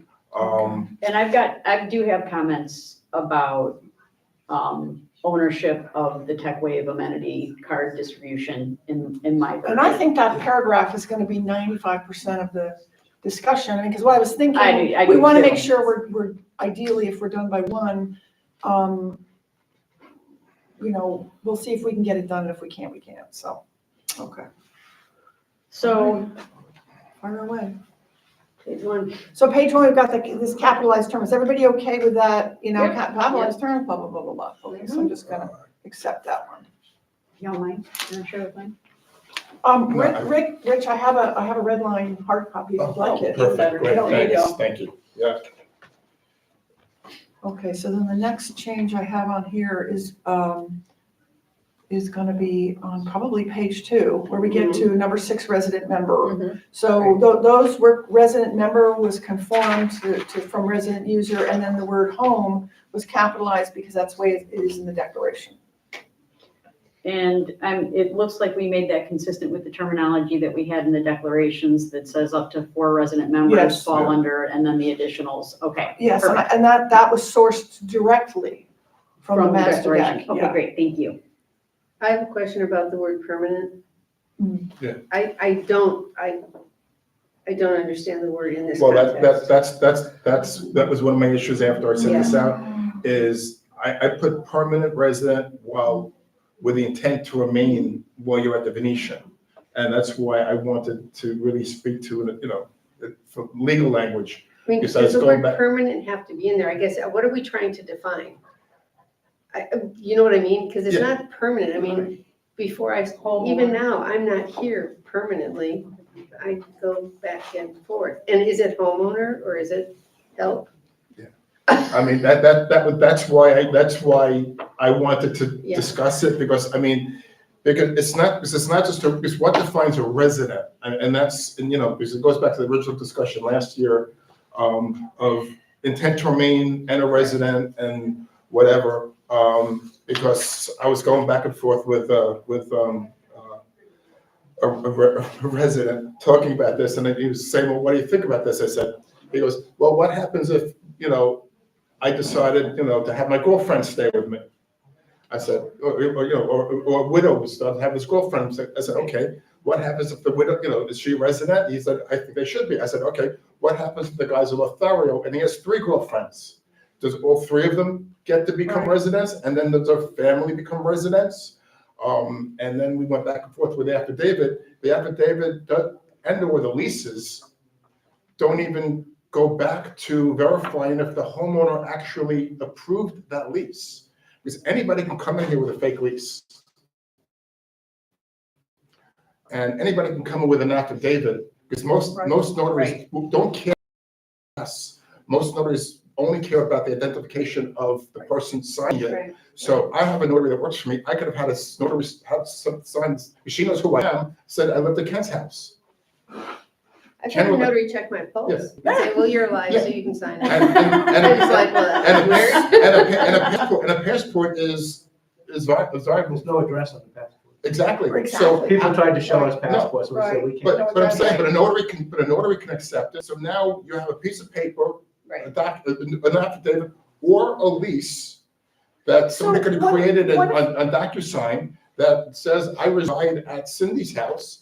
And if Cindy wasn't here full-time, You'd be So squatting. what if we said, I'm not in squatting. I live in Milano, but my lease says I live here, and Leanne wouldn't know, and she'd give me, well, what if we said something like primary residence in the vicinity or something like that is Venetian? That's what I'm saying, Because that's to me, that's the concept. In other words, let's say I blew a .12 on my breathalyzer test and the Venice police say, well, where do you live? I mean, my driver's license says I live at 161 Portofino, it's not some other address. So that's my primary residence while I'm in Venice, or in the vicinity. How do we express But that works for you, that doesn't work for a lot of Right. people. I get it, and there are people who have homes in the Yeah. And what vicinity. about, I But mean, I think your comment about I'm a widow. I was dating someone who had another house in Venice, but was living with me. And I included him as a resident because he still had another house that he went back to, but he was living with me most of the time. So how do I, where was this mail going? Driver's license. to his house? And his driver's license was, So His then house. he's not a But he resident. was he's not a living- resident. Yeah. Well, Yeah.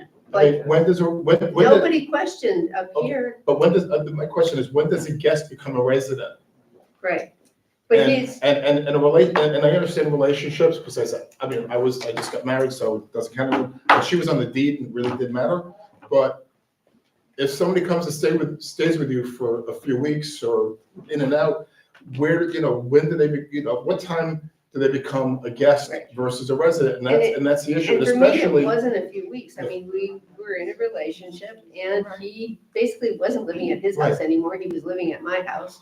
And, okay, so here's at what point are we getting too close to people's But personal lives? that's why. How do we define that? That's why we're not defining people's personal lives. It's based upon residence. Right, but what is permanent then? I mean, could The you word say permanent something? I would take the me. word permanently out. I would take it, I don't But think then- it serves a purpose here. But then it means nothing. I mean, resident is. Well, I don't think permanent, you could take it out and say primary place of residence when in Florida.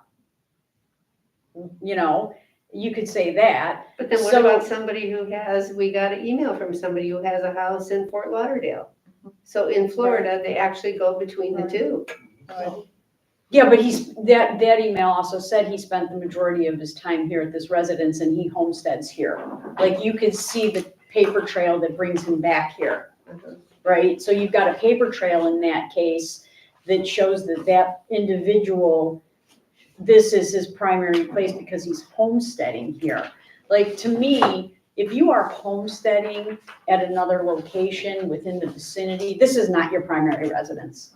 That's the long and short of it in my book. To me, it's just that It's the simple. documentation.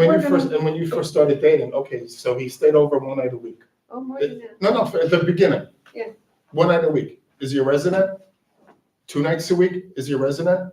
10 times a month? Is he a resident? When does it become, See, and I you say, know, here's my and concern. that's the problem. We can't get involved in people's lives. You're right, and I talked to an attorney who said, you living together is very great, and I see your head, because this is the thing I struggle with, because I get worried about Here's the issue with, and this is, living together. well, it's not only that. There's a level of, how do you define any of this? I mean, and not only even, let's go to the next step. Let's say, for argument's sake, that you are able to find it, you can go on. How do we then enforce it? Because the thing is, as it even stands right here in how our declaration is, to that point of saying, oh, homesteading. Well, if somebody owns a property here, that's good, and they don't have to, there's no requirement to homestead, it's just ownership. right, it's just ownership, right? But at the But they same can be time, homesteaded in another state. they could be Right, homesteading. absolutely. But so we can't, what I'm saying is like, that's not really an indicator of But- residency. But if we have a driver's license that says, I live at 123 Main Street, but I want to claim residency in the Venetian, to me, that's an absolutely crystal clear indication of where somebody lives. And yes, they could be moving, but to me, they're welcome to come back when they get their driver's license changed. But if the state of Florida says that their residence is at that address and it happens to be in the vicinity, to me, if we have to go on something that's documentable, right, because we can't go on something that's not documentable, unless we're gonna accept something like an affidavit, to me, that's irrefutable. It's irrefutable documentation that that is that person's residence. But again, to the other point, even on that, if someone was living in the property, say if they own another house and their driver's license is tied to the other. What I'm saying is, But then they have the deed. Yeah. to the other property, And both properties, if you own the two properties in here, but if you, as it is in our declaration, if you open it up to non-married homeowners who are not married, and you can designate someone who doesn't live, Right, you can designate a residence. Their driver's license may not show that, and they may have another address, they may be homesteaded in another address. What I'm saying is, so what you're saying is the declaration's the problem. I wouldn't go that far, but what I'm saying is it's an issue of not only enforcement, but where do you draw the line? Like, Well, for me, it's clear, if somebody produces a driver's license, where do you draw the line? Where I draw the line is, But Jill, you keep saying driver's license. There's other forms of identification. yes, I Or understand that, so if, of ownership. sure there are, I mean, if you, So I'm just saying, don't focus on driver's license. well, Because a lot of people that we saw did not have a Florida driver's license. I get it, No, but if, they own the home here. they were on the warranty. Yes. They had other means of. Okay, but most people, obviously, we have 1,977 people that are registered voters who have proof that they live here.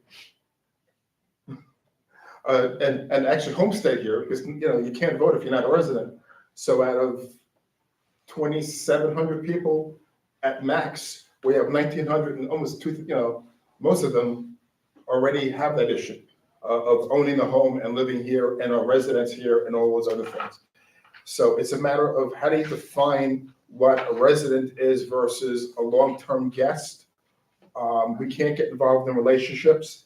As if my kid came down here for 3 months and stayed with me, he's not a resident. Right. He's here every night. but he's not a resident. If you came down here for a year, is he a resident? I don't know, but probably not. He's still, I would say yes. If he's here for a year, So we but actually, he's every day for a year. But if he came down on weekends, if he came no, down that's every different. weekend. You just said if he lived with me for a Okay, year. so if it came down every weekend after 5 years, is he a resident? No, Okay. Why not? because he's a guest, he's a visitor. Well, Because he comes down that weekend. okay, but now going to Cheryl's scenario of when Joe first, he was here most of the time, but not all of the time. So is 2 days enough, not I enough? didn't say it was Joe. Very good. Sorry.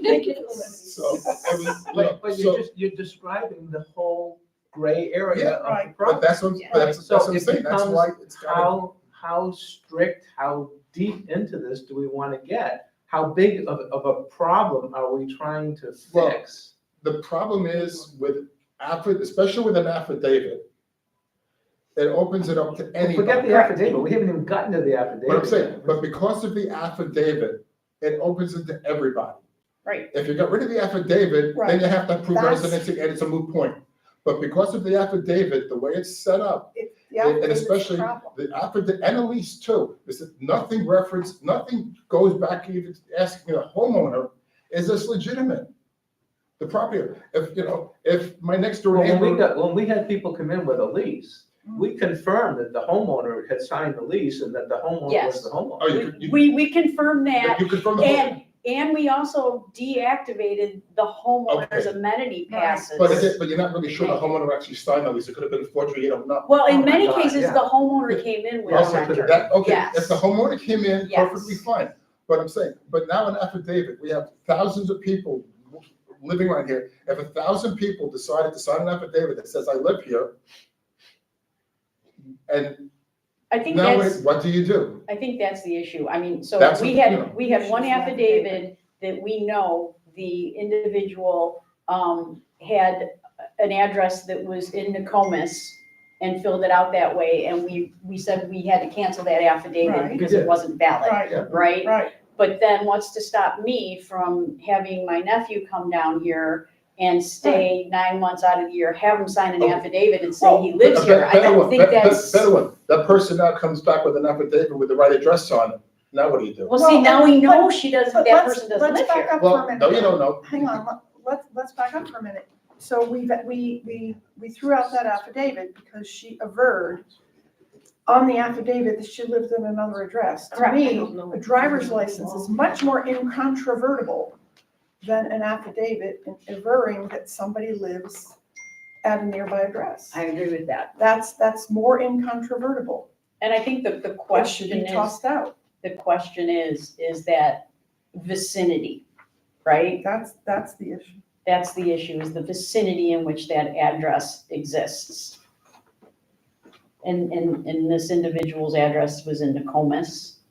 So I think that's where the issue is that, there's that individual homestead, she had the address, and we said, she filled out the affidavit incorrectly by coincidence, and we said, we can't keep this is not right, and we trashed it. So we knew an individual, so if we know an individual has a property that's homestead in the vicinity, how can we say that then this becomes their residence and give them a pass and make them a resident here? I guess that's the question for you. My issue, again, with number one, is that what we're getting into is like how far, again, the question is how far does the CDD actually want to get into this thing and split the hairs in terms of what is or is not? Because the problem is, the thing is, we're probably always going to get some level of exceptions in people wanting to fight about it. Second, just remember, every house has a maximum, is what I recall, is a maximum of 6. Yes. Yes. 6. So the community as a whole is designed that every house in here, if we wanted to give them six accesses. For unpaid for. For unpaid for, to then 2 maximum that you have to, 2 other ones that you have to pay for. if ultimately, say, every house became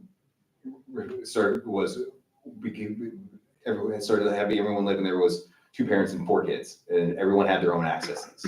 But what I'm saying is that every house can, under our rules, can sustain 6 people. That's true, but therein you've actually just illustrated the problem, in my opinion, because our amenities are actually undersized for 1,377 homes as, under that. So then we would be forced. But even more important than But hey, that. let me finish though. But so, I think to some degree, illustrating that problem is, one of the concerns, at least that I have, is that if we start to, open that up, that's the concern that, our job, we're a special taxing district. And in my view anyway, it's our job as supervisors to protect the integrity of the amenities that are funded by the proceeds of the special taxing district. And that's one of the reasons I feel so passionate about it, because we need to make sure it's as tight as possible. And if we also have, and I'm not picking it, let's say 20 people have affidavits and they truly don't belong here, or people start coming off the street with an affidavit and starts claiming, that's $3,450 per person that we could be collecting, that we could be collecting on their membership that we're losing, and it's a service to everybody else who's funding that. Now, also bear in mind, the total number of affidavits received was 7. 8. It was 9. It was 9, but we We took one out. we took And one then out, there's so technically it's some 8. other ones in there that are not valid either, the way they were filled out, because the resident didn't fill it out. Just the person claiming that they lived there filled it out.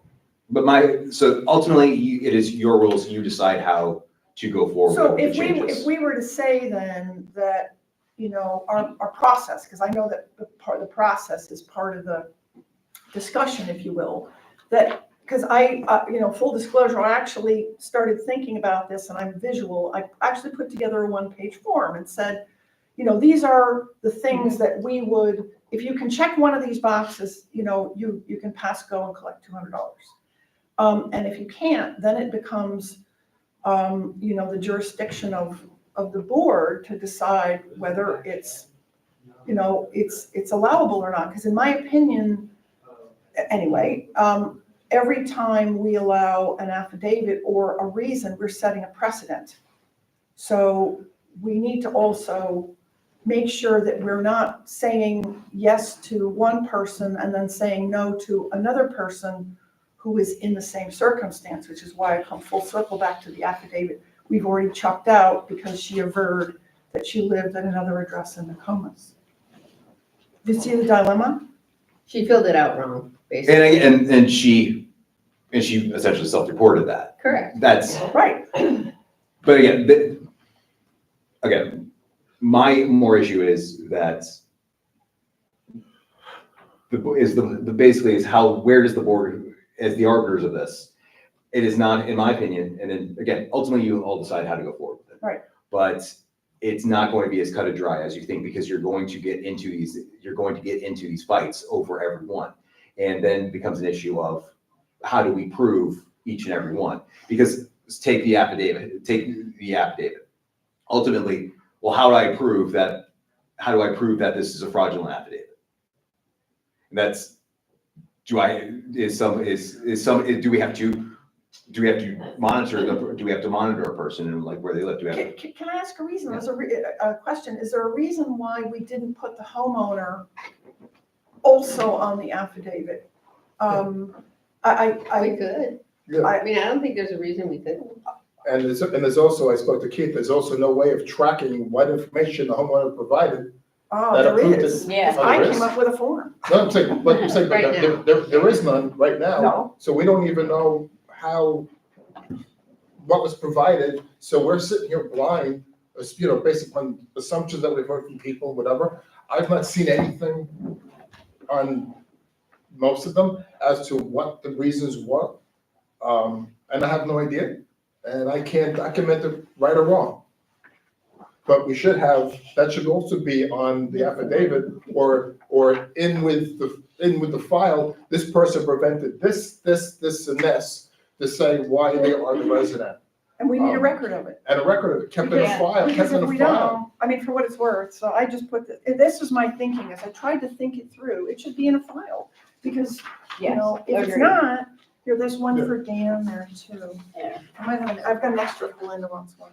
She probably is sick of it already. But here's one for Belinda. But, you know, Keith, do you want one of these? It's just my, you know. As soon as the board tells me what I'm gonna do. And also, if you look at the SOP procedures that Ken sent out, it says that you must have this information, there will be no exceptions. Well, if there's no exceptions to the tech wave SOP, no exception, doesn't mention affidavit. So why do we have an affidavit if the SOP says absolutely no, if it says. Maybe the SOP is wrong. But that's what I'm saying, that's why my original comment, we need to get all these things wrapped together, truly correct. The affidavit. The affidavit was a last resort. Yes. That's the only way an affidavit was accepted. And it's so funny because there were only 2 affidavits that I would have said were filled out 100% correctly. Based on the information that I saw. So the resident said, I certify that I live here at this address, and I also certify that A, B, and C live here at this address, and then everything was notarized appropriately. So the other ones, to me, would, because the resident didn't fill out. the resident didn't fill it out. She didn't, the he, she, whoever didn't, it was the person claiming that they lived there filled it out, and they claimed that they lived at this address. Anybody can do Yeah, And, anybody- I mean, that's so what when I'm I saying, anybody looked at can do them, that. I would have said only 2 affidavits were valid, like it, at the cursory look of it. So the other ones could have been valid had the owner. Had the owner been involved with the Filled it out. conversation and the yes. Because, and ultimately, again, I think it's inherently unfair to any staff member, you know, to put them in the position of, you know, if somebody really wants to fill out an affidavit, I think it's unfair to the staff. I think the onus is on the board, and that's why I came back to the idea of, if we put stuff into a funnel, and if a box can't be checked, then it has to come to the board versus just asking somebody to fill out an affidavit. I think that's the easy way out. And therefore, you know, there's a board record of why. So are you saying any affidavit that's filled out comes to the board for review and approval? No, I wouldn't fill out an affidavit at all. I think if you can't check a box, I think it needs to come to the board of supervisors. And then we don't need, and then we don't need an affidavit, the board could just say, okay, Exactly. we accept it, you're in, Yeah. congratulations. Or except that the only issue with that for me is I don't want to put myself at risk with it. Yeah. Because this is a really sticky situation. Defining what living together means, I'm going back all the way to my original research. We're not defining living together, No. we're defining residency. It's not living We're not together, it's defining living residence. together. This is not a family issue. Well, no, It's not we a have- residency issue. You have, If you're doing that, you're not defining residency, you're declaring whether you believe that person or not. right, We- that's I my, had a I don't want to couple- do that. I'm not going to declare whether I believe somebody. That's my big fear here is that's sticky and we are going to have a problem. Well, but fundamentally, if you know, if you can't prove somehow that if you go to the border of the US, and, well, that's a bad example, I guess, but you know, if you, Yeah, don't use that. but don't use that example, but you know, I don't think it's too much to ask. That we ask someone to provide some form of evidence if they want to claim the benefits of our amenities. I don't think it's too much to ask that they provide something, especially if somebody has provided positive evidence that they reside at another address via a driver's license that is in the vicinity. It's just how I see it. How I see it.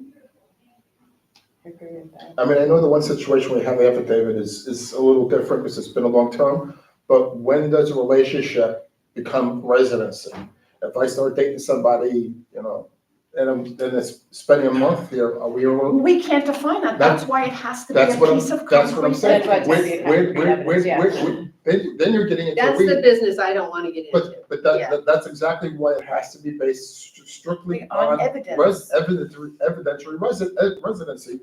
Am I permanently residing here when I'm in Sarasota, Bradenton, Charlotte, Manatee counties? Or am I visiting a lot of nights a week? I don't know. But again, that's the I don't know part, you just say it. No, I don't know. It makes it difficult for us to quote no. Well, if you define what that is, if you define, if I live within Southwest Florida, and my identification says I live in Southwest Florida, but not the Venetian, I'm not a resident. If I don't have proof that I live there. How do you define, why Well, I'm just- arbitrarily do you define, how do you define the vicinity or? That's the problem. That's Then I think we're getting arbitrary. That's a sticky issue, Yeah. but then we have to make it then fine. If you don't live here at all, then you don't have residence. I just don't think we ought to be exposing ourselves legally We're exposing ourselves to an issue that is so minute. It's minute today, but if you have 50 people. It's been minute for 23 years, 25 years. Life has changed. Life has changed here. We have no security at the gate. Anybody can walk in. And It's always been the case. And 50 people that don't live here. So 50 people now just find out that all the people renting realize, hey, I have no amenities here. I could come in and use the facilities. I know a person that goes away for the summer and gives their cards to their housekeeper, and they bring the families on the weekend. And you're never gonna, how are you gonna fix that? Why haven't This you isn't gonna reported fix it? I just found out about it. Somebody just told me that happens. I just found call out. the police. They're trespassing. So Prove it. If people want to cheat the system, I they'll know, but find we a don't way have, to we cheat don't, the but we don't have system. to let them. It's always been the We case. have we to don't try, have we to have let to them. try to stop it when we can. We can't call the police every single time, and we can't ask people constantly for their IDs and whatever. Right. And our new IDs don't have pictures on them, so the staff have no way of determining if that person's legitimate or not. But we can prevent 50 people from the rentals across the street coming in here and making this their playground. And if they come in with an affidavit, how do you prove otherwise? I think the owner should be on the affidavit. I mean, maybe we go back to, Yeah, they just can't come in with an affidavit. But that's, But that's what they did. That's what they did. That's what they did. And we already threw No, one out. somebody came to register as part of the family, and there was somebody associated with them Okay, that they couldn't prove. but, In one case, it was a college student who lived with them, and she had no identification that she was a Right. resident of that, because the bill, everything was in their parents' name. right. Right. So are and we like- gonna say, no, sorry, they're living with you, but I can't accept that?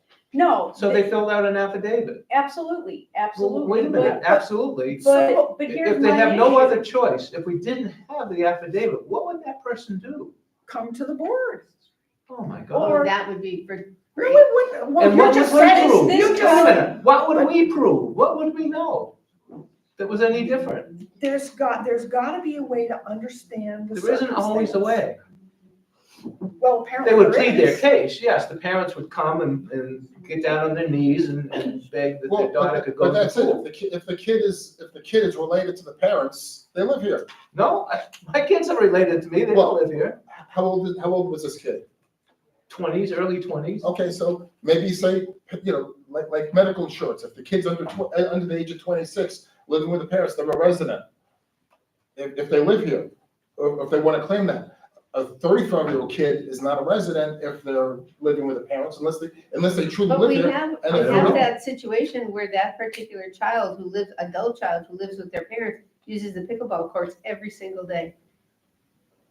I And know of a we- situation like But that. it- It but doesn't, but- it doesn't exist anymore, but Isn't- but it did for But multiple does the years. adult child actually live here? Yeah. But they actually live here, they're a resident, they're legally here. Yes. So their driver's That- license. So But they the couldn't so the prove it. driver's license says they live here. No, they didn't have it, they couldn't prove it. Wait, so we have an adult child who plays pickleball, who doesn't I have a don't know driver's about that. license, No, doesn't. no, I does- think the driver's license is here Okay, on this then- one, there you but go. there have been There others you where the go. driver's license wasn't here. Because, that's what I mean, it's gonna get weird, So. and I don't wanna be an So- arbiter. So, but this stuff. then we're making Keith the arbiter. So that's different? Keith becomes the arbiter versus us? That's a main issue I have with it. I think it comes like back it. to the. If it's gonna be somebody, it should be us, not Keith. Well, I don't understand why we can't set a list of reasonable requests. Things like, a driver's license. We property have it, we permit. said that. Yes, I We get said it. We said that. And so if it's such a small number, if it's 7 or 8 people, and that was when we were doing through the whole community, is it that onerous if somebody has a situation to ask them to, come to the board? And Quite honestly, I don't know how difficult it is Maybe to they don't create want a a piece of public- mail that goes to a bank statement. probably isn't. Something that proves that the residents, or they are living here and have the ability to have amenity access. There were, like I said, the list is short, okay? And you take the 8 that we have, and only 2 of them were filled out correctly. I don't know that for, I looked at them. I think as an attorney. The other ones were all filled out as if, I lived at Jill's house. So I certified that I lived at Jill's house and I had my thing notarized. I don't think that's Hey, valid. guys, if you because- want to because have the a reality is, conversation in the back, please go outside. How, We can- what happens if, I have no problem changing the affidavit, the form of affidavit. Maybe it was incomplete, maybe it didn't Okay. go far enough. it did not go, We can maybe re- what we we can do review is that. that. Maybe what we do is we go a little bit deeper with this affidavit So- and make it a That they little bit have more. to make it clear that they're resident Right. sponsored. So, in order to Something, cut yes. the Gordian knot here, I don't think we'd be iterating the process in this rules and regulations document anyway. I don't think we would want to do that. Can we? It seems to me there would be a way for us to proceed through the edits here and then deal with the process separately, which could change from time to time. Do you follow me? In other So words, I'm trying to move onward with the document. essentially, not have any of the changes to. Well, in other number words, six. if we said something like,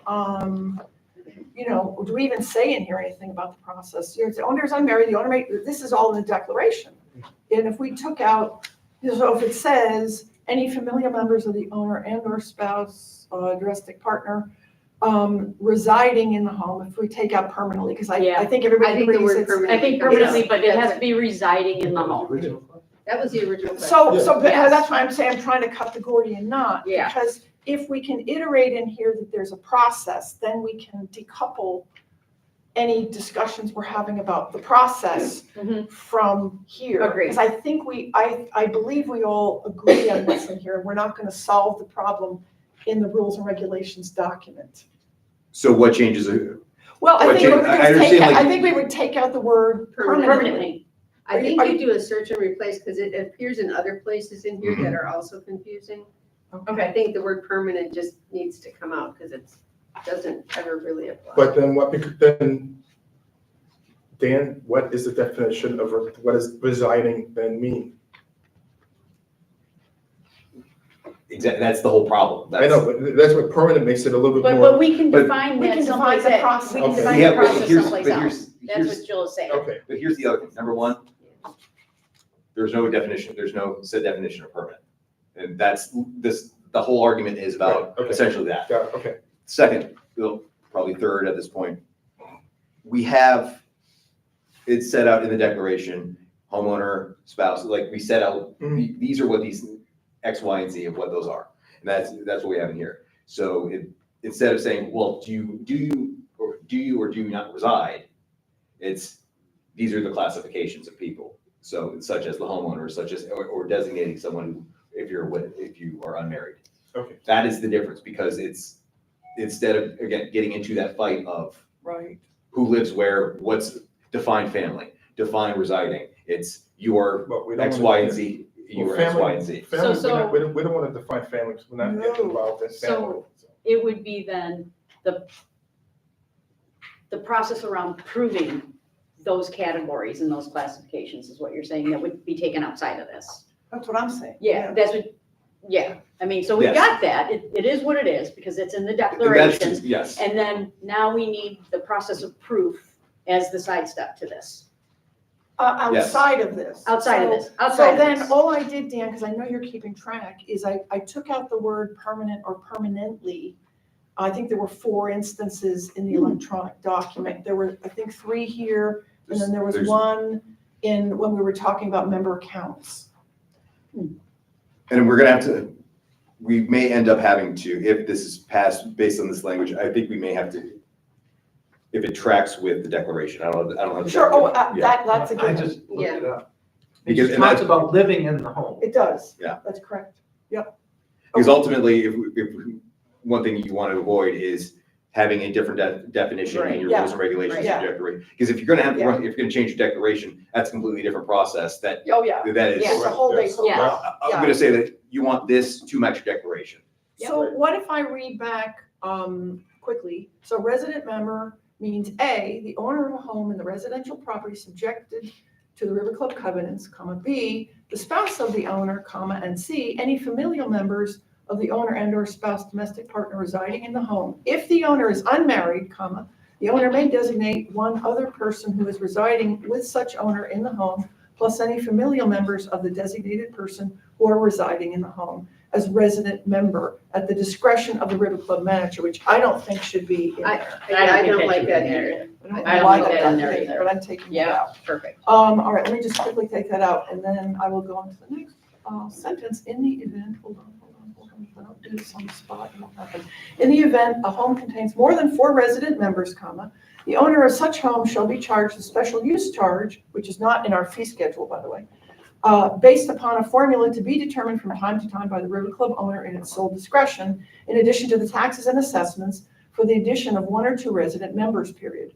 There shall be a maximum of 6 resident members per home in the home, period.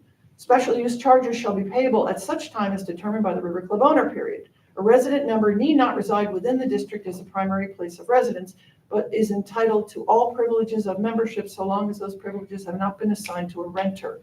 And then Cindy, you had the note saying, is the preceding sentence necessary? Assumption is the homeowner's a resident member, and Andy said may need to further amend the River Club deck, as this does not Oh. match the definition. Okay, So I think we should Take that last take sentence out. that, well, it's, Is it, I agree with Cindy, I don't know that it's necessary, because resident member has its own, or definition, non-resident it's member. already. right, it's right, already non-resident defined. member has its own definition. And we already say separately in here that if you're leasing your home, You you lose, relinquish your privileges. correct, So correct. if you're okay, that paragraph then ends with the phrase or sentence, special use charges shall be payable at such time as determined by the River Club owner, period. Correct, End I of agree, that number. yes. Everybody okay with that? Mhm. I agree with that. Cool.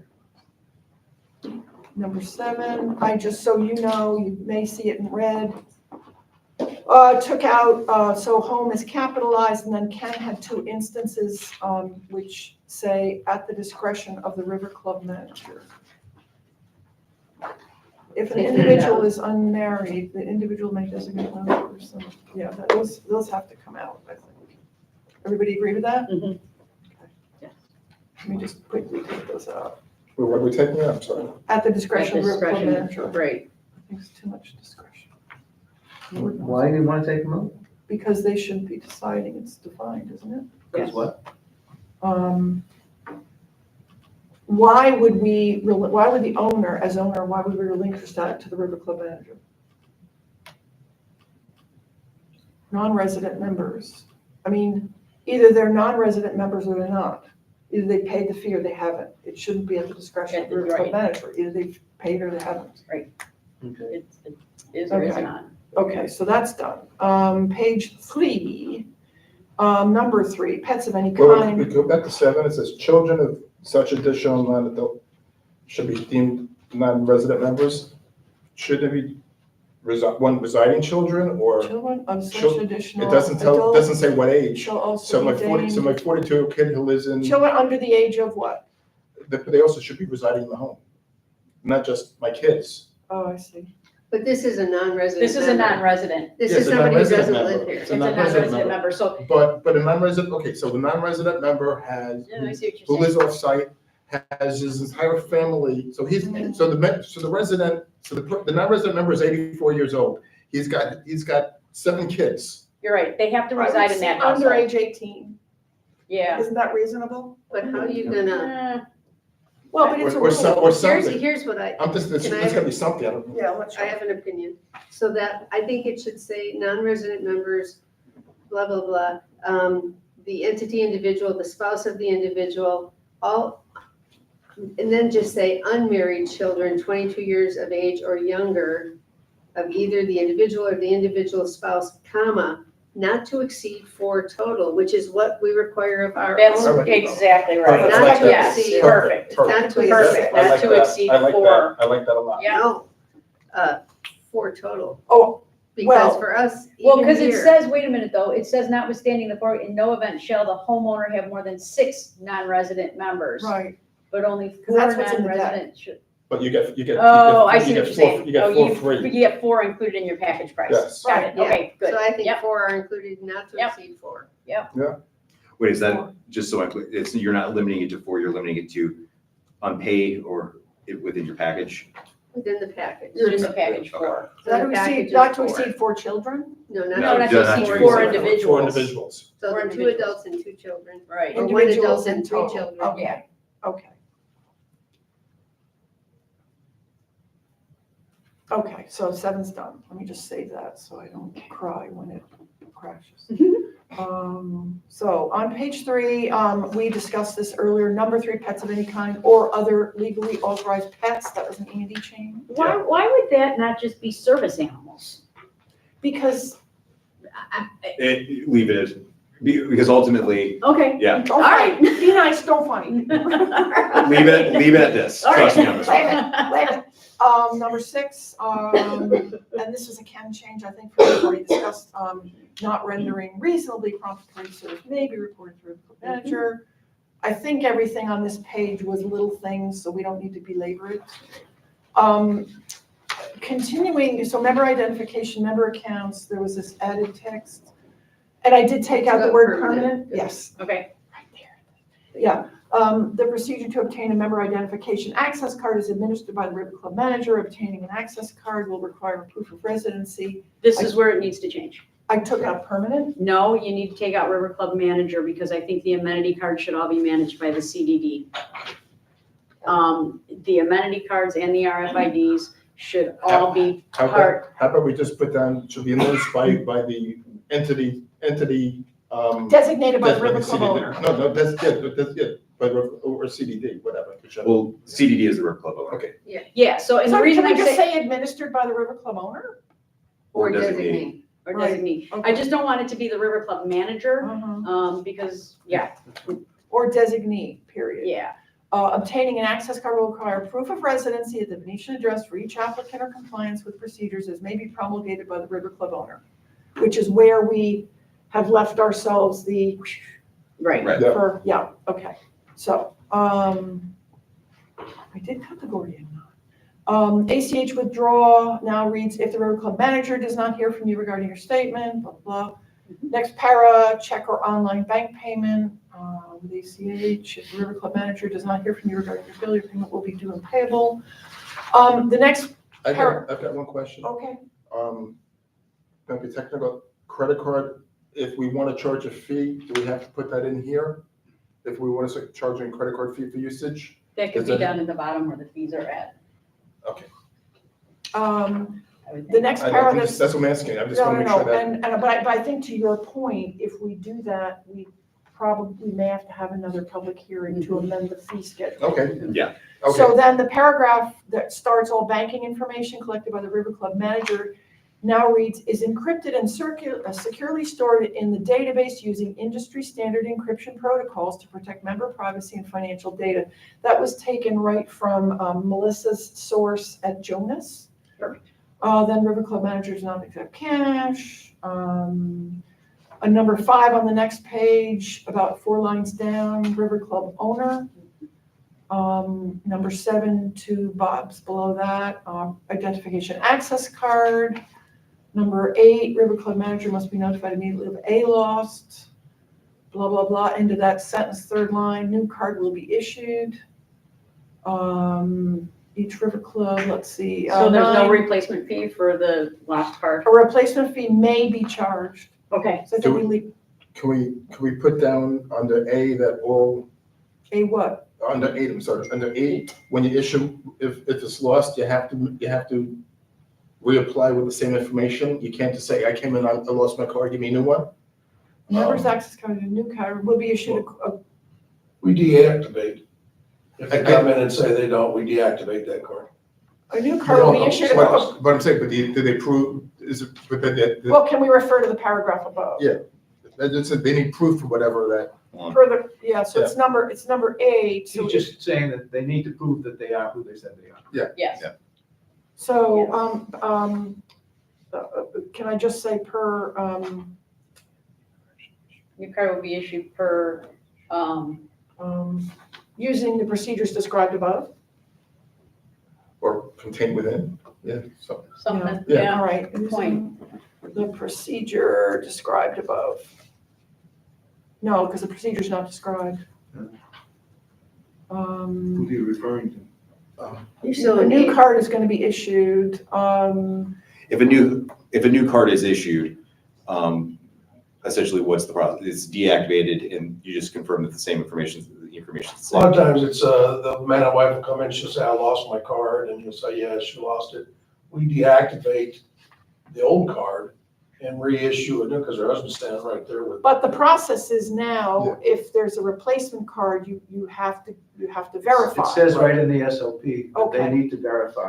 Can we say per the river, per the existing verification process or something? I would honestly, I would leave, Leave it out? and here's why. That's the Tech Wave SOP. Yes. Who knows how long you have Tech Wave SOP? Just, Okay. that's my point is, we don't need to double up, especially if that changes or if we get a different system, especially if we're following the Tech Wave SOP separately to that, just leave it, I would say, Okay. don't try to overcomplicate Okay, it. fine. Okay.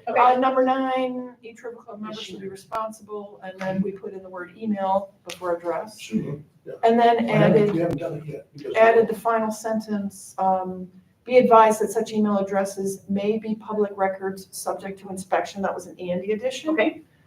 Rental lessee privileges, home is capitalized, the sub-para below that, second sentence, renters may pay for River Club dining or other charges either by signing up for ACH withdrawal, comma, paying the amount due by check, comma, or paying by credit card at the time of service.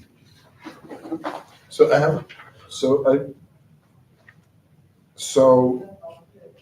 does the process now, okay, so we get a lease. So we get the lease from a resident, from somebody coming and saying, I'm the resident. This says the resident member must designate. We're not doing that right now. Are we in the SOPs, Ken or Cindy? Somebody came in with it, okay. This says the resident member may designate a renter. Right now, the SOP is a person comes in with a lease. But the resident member signs the lease. We're on the bottom, page 5. Yeah. But the resident member is the owner and signs the lease. Right. But we don't know. But we the don't know- only purpose of this subparagraph relates to paying for stuff in the Yeah, dining okay, room. Right. Okay, all right, Right. okay, all right. Sorry, I didn't mean to. And then that No, question you're about fine, should you're renters fine, be yeah. charged? Okay. Well, no, because they're, Nobody gets charged. No. Yes. the club does not accept cash as a form of payment. Any River Club charges made by a renter, which are determined by River Club management to be overdue, will be the responsibility of the lessor. Yes. Absolutely, especially when they burn down the boardwalk. Number 2, under lessee privileges, just adding the word identification, 5 lines down, temporary member identification access card, I think that was a Ken thing. It is defined, I don't know whose feedback that was, but guests are defined, so it isn't a definition, but it's, I think it's defined here, because there's more than one kind of guest. Yeah, I think that was me. Guest, so, okay, cool. So I'm taking that little hoo-ha out. And then these are just editorial things, home or day guests, blah, blah, blah. And then at the bottom, any expenses for food, beverages, merchandise, and services incurred by the guest will be the responsibility of the member, will be charged to the member's account unless paid for by credit card at time of service. Number 2, we added the word facilities, that's, to conform it with the rest of the document. Resident members must register and indicate length of stay. This is number 4. The final sentence now reads, the foregoing provision is subject to the River Club manager's discretion. Now, personally, I think because this is the language from the River Club deck, I don't see why that's allowed in there. Do we need, Dan, that language? I mean, I think, or we make a discretion of River Club owner, but we've had problems in the past where people have exceeded their day guest limits, and it's created a whole big hoo-ha. So, can we just change it to River Club owner's discretion versus manager? In the deck, it says River Club manager. No, somebody added it. I think it just said River Club's discretion. I'm not sure. Can I put a note in here saying check versus deck? Yeah. I actually have the deck, but I don't Okay. take the time. So let me put in here check versus RC deck. Okay, that gets highlighted as a checkerino. Okay, let me just highlight that. Thank you for your indulgence. So, okay. Does this go back to the days where we were issuing permanent guest passes? Like somebody can pay $10 and get a guest pass? Well, sort of. What it goes back to, But we did away with all of that. we did, but what this goes back to is we've had situations in the past, and it was a tennis situation where we had people who claimed somebody was, a house guest, but they lived in Waterford, for example, and they were coming in here and playing tennis, 2, 3, 4 days a week, weeks on end. So this policy came under a lot of scrutiny as a result. So I think that's why it's discussed at all. But now to get a guest pass. But if they didn't need a guest pass, somebody was just making a reservation on the tennis calendar. Well, what's gonna stop that? Nothing. So, But I think now we're saying we do issue guest passes with a beginning and end date. so, And that's what the River Club manager does, So- their representative, So, CDD office. so, and I think, Dan just wants to check what the language says, in the River Club declaration, just to be sure it conforms, that's all. Because the only change we made here is the final sentence. Yeah. The foregoing provision is subject to the River Club manager's discretion. Dan just wants to be sure that the River Club deck conforms with what we want to put in here. Does that make sense? Okay. And then number 5, all members may have dining guests accompany them, And then at the 3rd line, issuance of a member identification access card, again to conform. Number 4 on the same page, services and activities at the River Club manager's discretion. That's fine. Loss or destruction, we put in the word guests. On others, makes sense. River Club owner, that's the following page, it's the only change on page 8. Page 9, River Club attire, this is a small thing, Julie and I had discussed this. Some minor language changes, and all persons dining at the River Club, yada, yada, and then the table just was meant to include robes and cover-ups, because we kind of did have a bathrobe situation yes, here. we did. So we got the bathrobe. You kidding? No. Do we want that specific in here? Because Well, every time it changes, you gotta come back in. well, we took the opportunity, I don't think it has to be, but we took the opportunity, since this is the rules that people will see.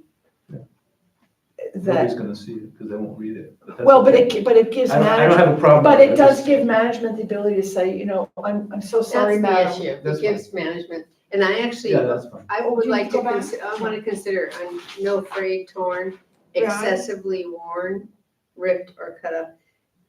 There was a guy in here the other day that looked like he had slept in his clothes for the last month. Oh, nice. And I I was paid a lot of like, money for them. no, this was not good. Oh. Like, and I thought if we put excessively worn, it actually gives management the latitude to say. Okay. Yeah. I like it. I like excessively Yeah, worn. John I'm fine with added, that. thank you. Yeah. I hadn't thought of that. And I'm gonna make this comment only because I've been requested to by a resident here who believes no hat should be allowed to be worn during dinner. And she was referring to a table full of young men who had baseball hats on, and it drove her absolutely crazy. Now, I'm not saying we should do that, I am just saying, I was asked to make the comment. Tony Soprano would approve. Yeah, Of them not being worn. I said we would at least consider it, so that's why I brought it up. So there are fashionable jeans that are, slacks that are frayed Oh, by yeah. design. Oh, I know, Those that are no now. longer Well, what do allowed. we want to do about the hats?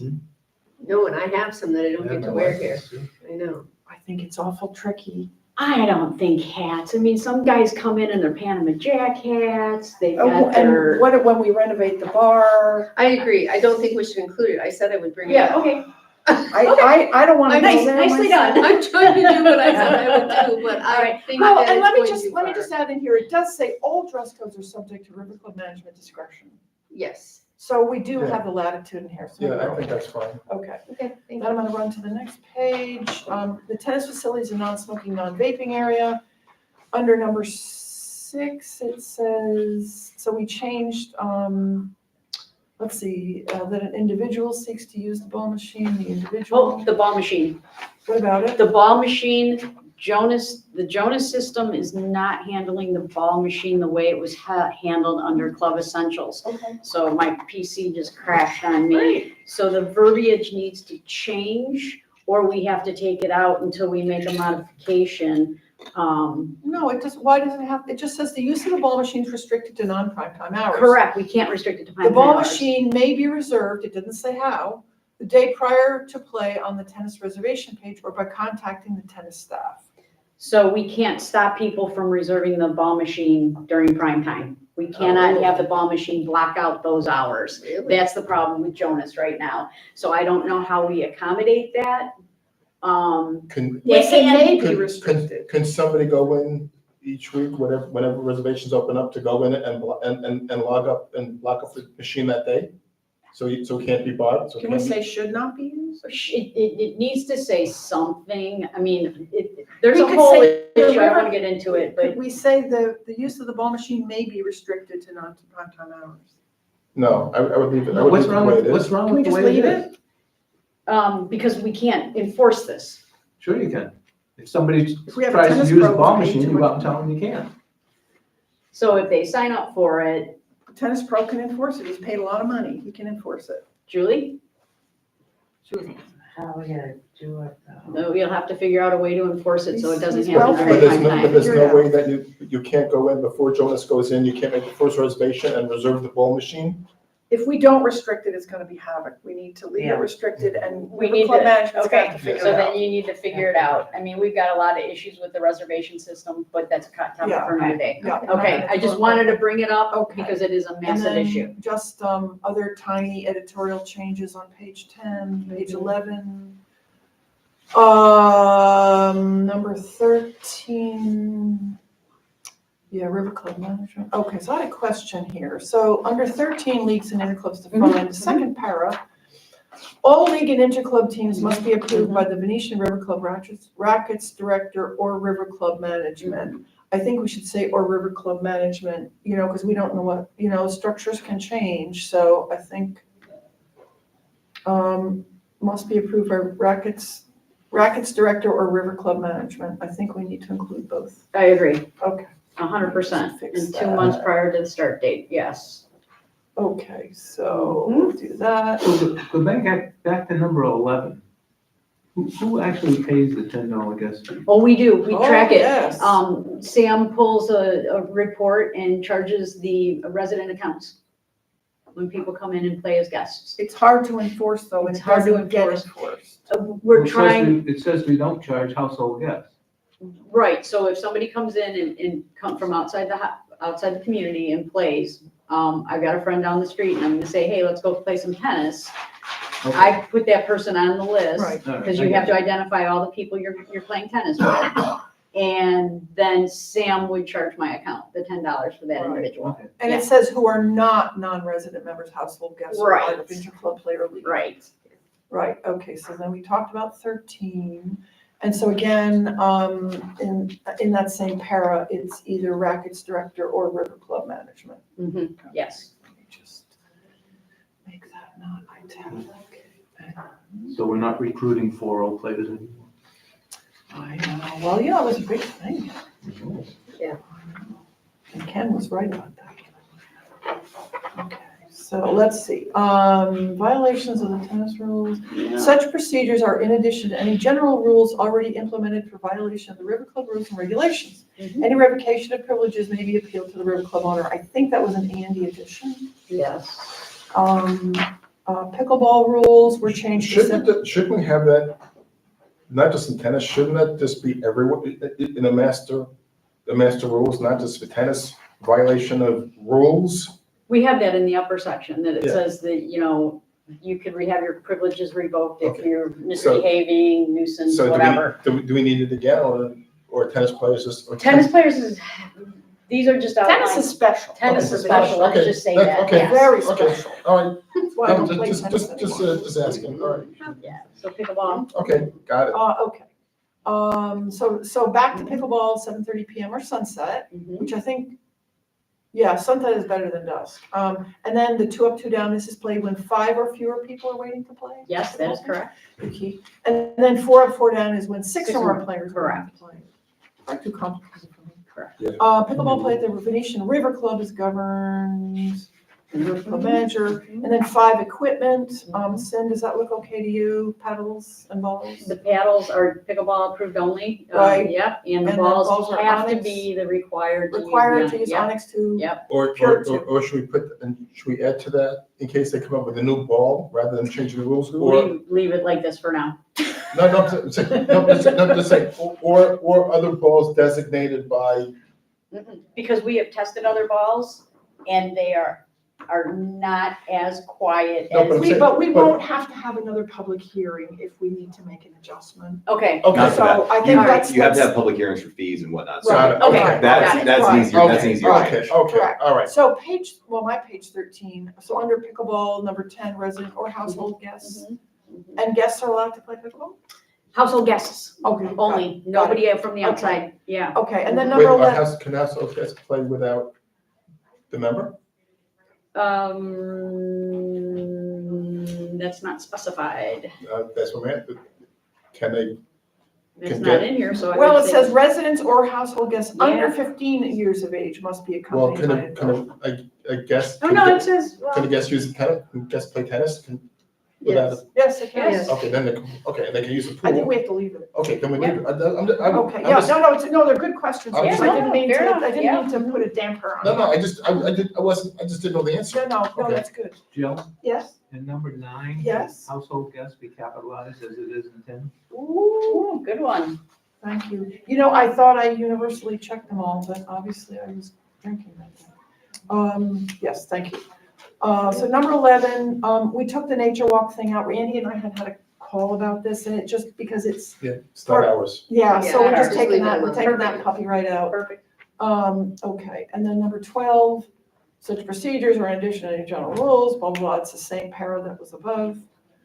Fitness area rules, all individuals using fitness center must have a waiver on file, standard stuff, River Club facilities. Wait, do guests have to sign a do guests have to sign? Yeah. If I'm a guest, I'm using the gym, I need to sign a waiver. But the homeowner signed for the guest. I get that, but that's But not he's what saying this should, it says. should, but should it, It should not be individuals,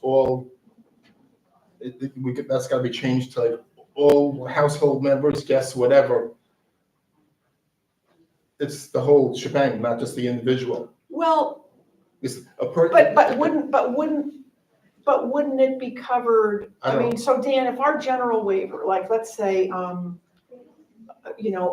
signed a waiver for my household and my nephew comes. Mhm. And the waiver is written in such a way that it says, I am holding harmless, the River Club for anybody who might be my guest.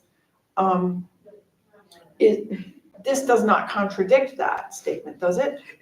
No, it doesn't. Okay. And that's, But it doesn't, but this says all individuals using the fitness must have a waiver on file. But they do. But they do.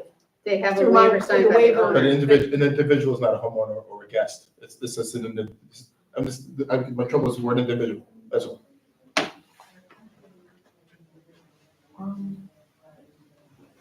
All right, so all, Why would you just say all users? yeah, Yeah. all users, Same as the first sentence. All fitness center. yeah. Yeah, users. All users use that, I don't.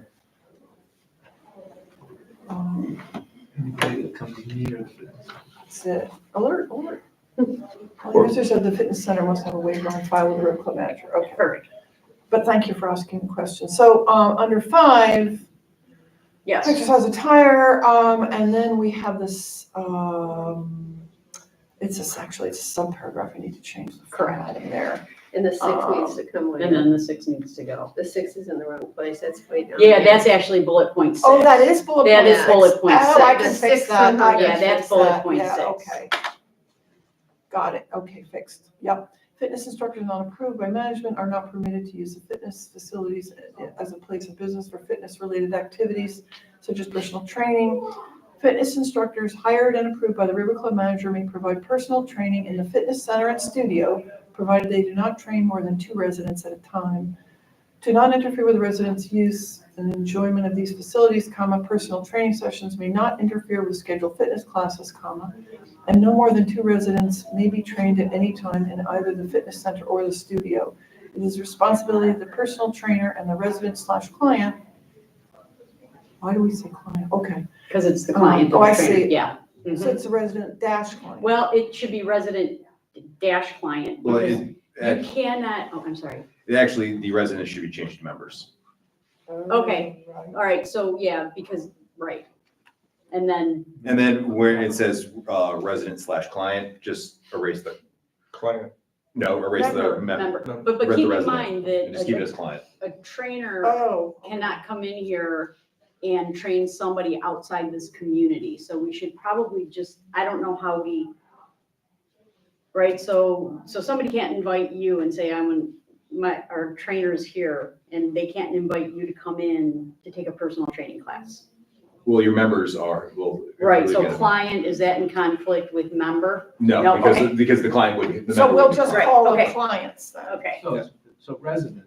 Member. member remember- slash client. Because remember, you have No, members, yeah, yeah. residents, but you also have non-resident members as well. Yeah, members of the Right. capital. So, but are we saying members or are we saying clients? I'm confused. Say, change every resident to To member, member. and then when it says resident/client, just delete the resident. Shouldn't we get rid of client too? Let that- No, it should be No. client then. So Yes. then it's gonna read, fitness instructors hired and approved by the River Club manager may provide personal training in the fitness center and studio, provided that they do not train more than 2 members at a time. Correct. Correct. So why do we insist on just 2 members?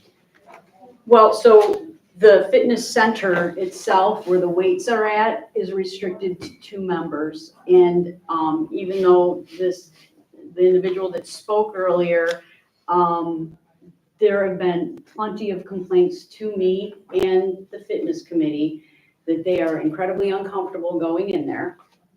And So we're talking the studio now? the studio, when they've got this training class going on, which is, it's different than when you're in the weight room, okay?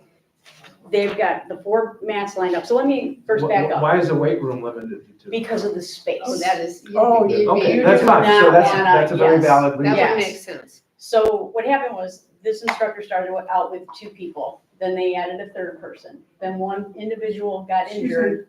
No, wait, we're, hold on. public comments This closed, is, sorry. this is what I was told.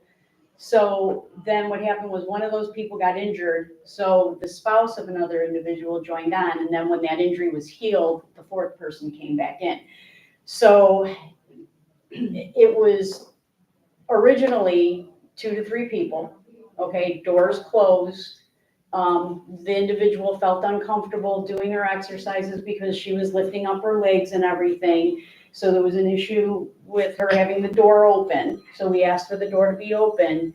And then it got to the point where people were coming to me and the fitness and pool advisory committee members that they were not comfortable going in there because it was more like a class, not a personal instruction. So what I mean by personal instruction is saying, okay, this is the way you want to use the weights, this is what you want to do. It became more of an, I walked in on it one time and it was almost like a small mini class happening. So we said, all right, if we're going to do 2 people, we're going to allow it for 2 people in the fitness center, then we should really minimize it to 2 people with the fitness studio. Now, I think it's a privilege for our instructors to be able to even hold these private sessions. So in my opinion, and I'm supporting what the Fitness and Pool Advisory Committee recommended, that we go with the 2 people in the class. I mean, And I is support 4 it. that big of a deal? Well, if it's 4, then why can't it be 5? Why can't it be 6? Why can't it be 8? Why does it have to be 2? Because that's consistent with what we do in the fitness center. But that's because of space. Correct.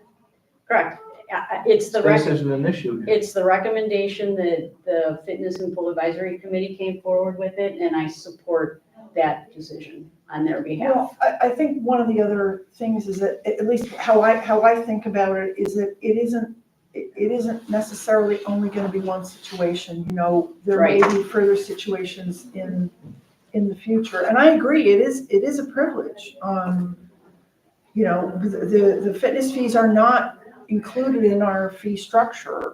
It is not a River Club sanctioned, it's not River Club sanctioned. And I can see it having a chilling effect on somebody who might want to use the room. Not everybody would be comfortable. Not everybody's comfortable.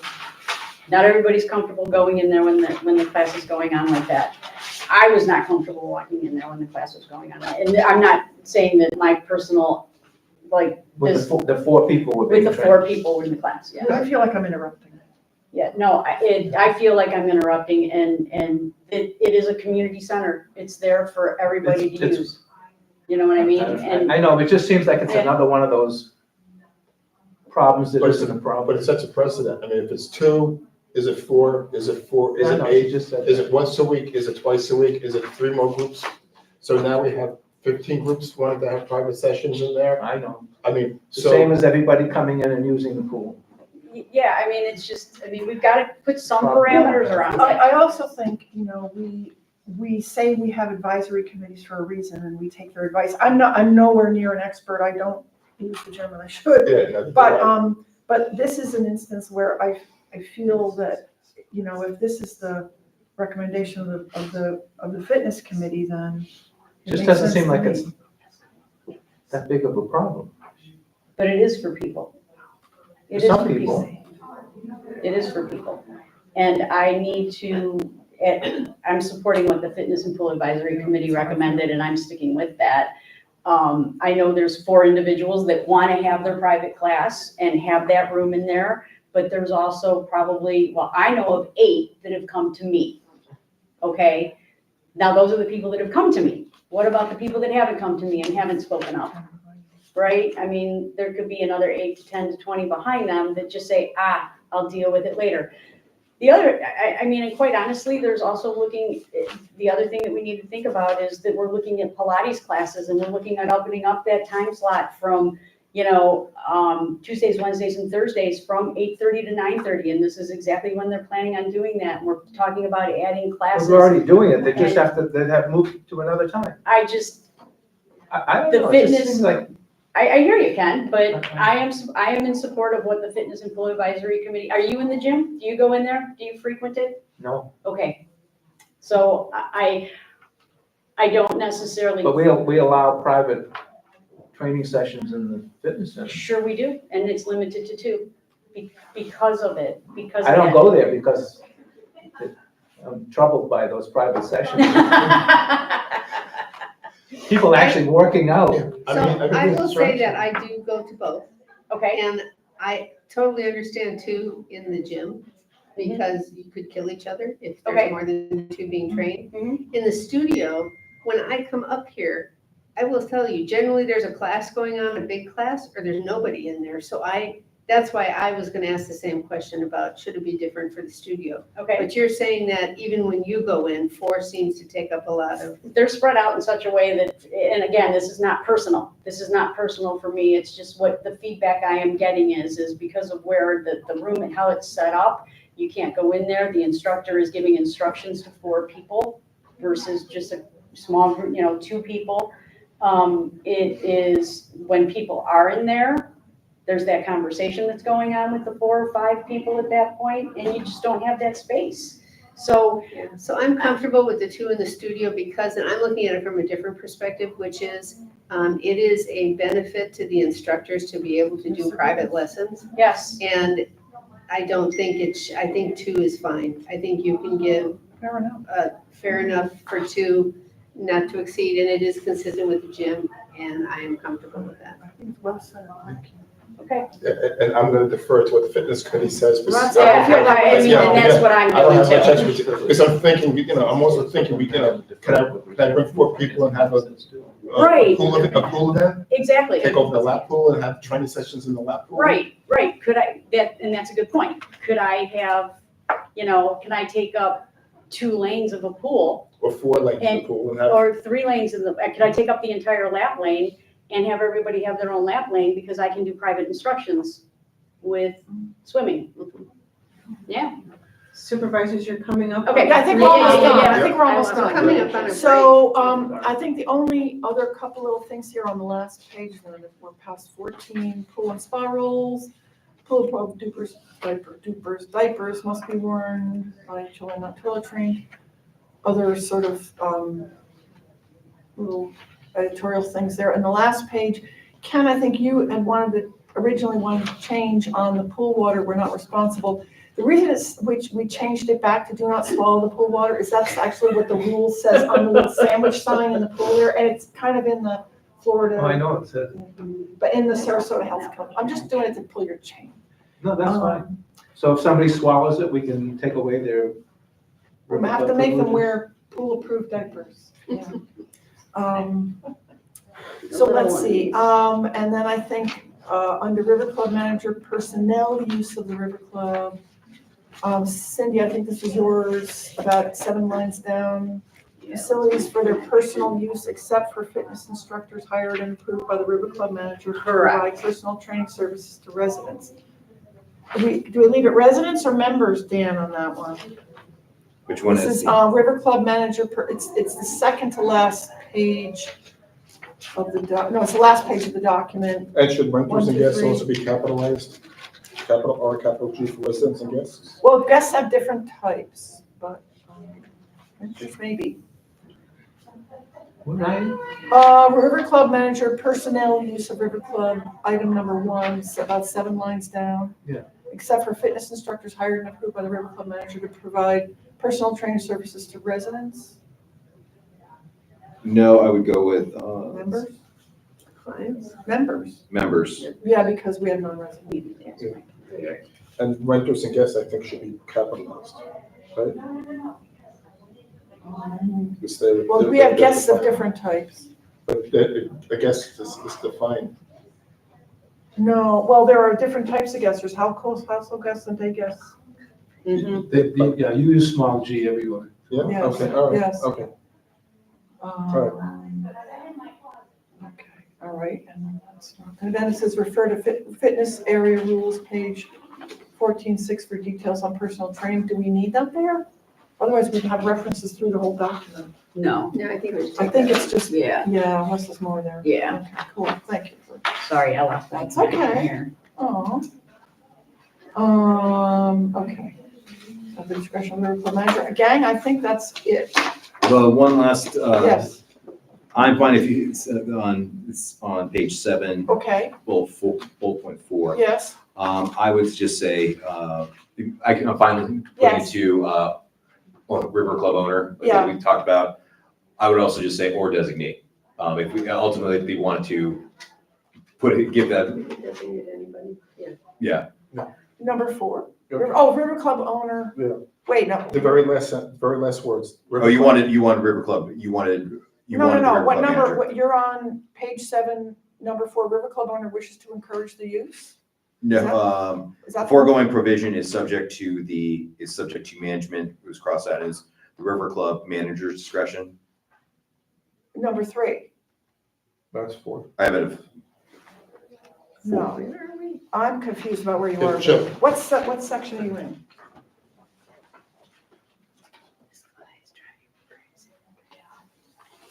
I need the page before it, because I can't see what the.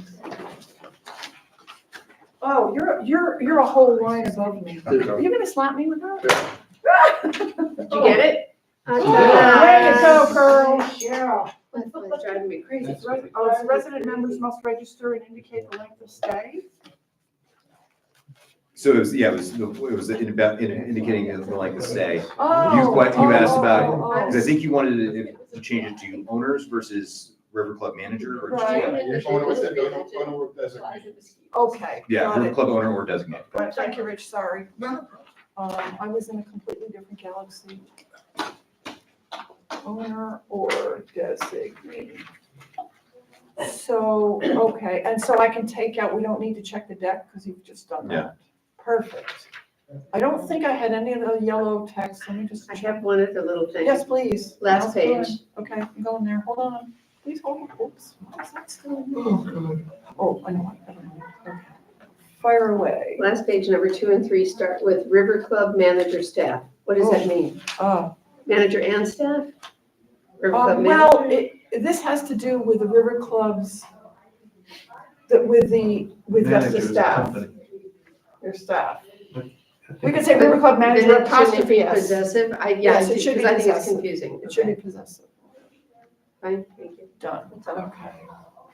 So now that we've gone through everything, Dan, and we've set aside this other debate we were having, does this suffice for us to, At this point, if everyone's in agreement for this, we would then have to move on to the passing of the resolution that was in your packet. okay, now, just a quick question for you and for the others. We, on the River Club fee schedule, I do have copies for everybody. We don't actually specify on here what the, we were discussing anything over 4, numbers 5 and 6 have a service fee. usage charge, yeah. We don't have that fee on here. Has it ever happened, by the way? No. No. But it could. We could invite all. Do we of them. have to have it on here? Well, I Let would me want- have Dan answer that. I've got a house living, I've got a Let me house, have Dan answer that question first, though. I've got a house living down the street from me that has, And they should be I paid. couldn't tell you how many people living in it. Oh. Well, we could run a report on a tech wave and see which household has got more than 4 amenity cards tagged to it.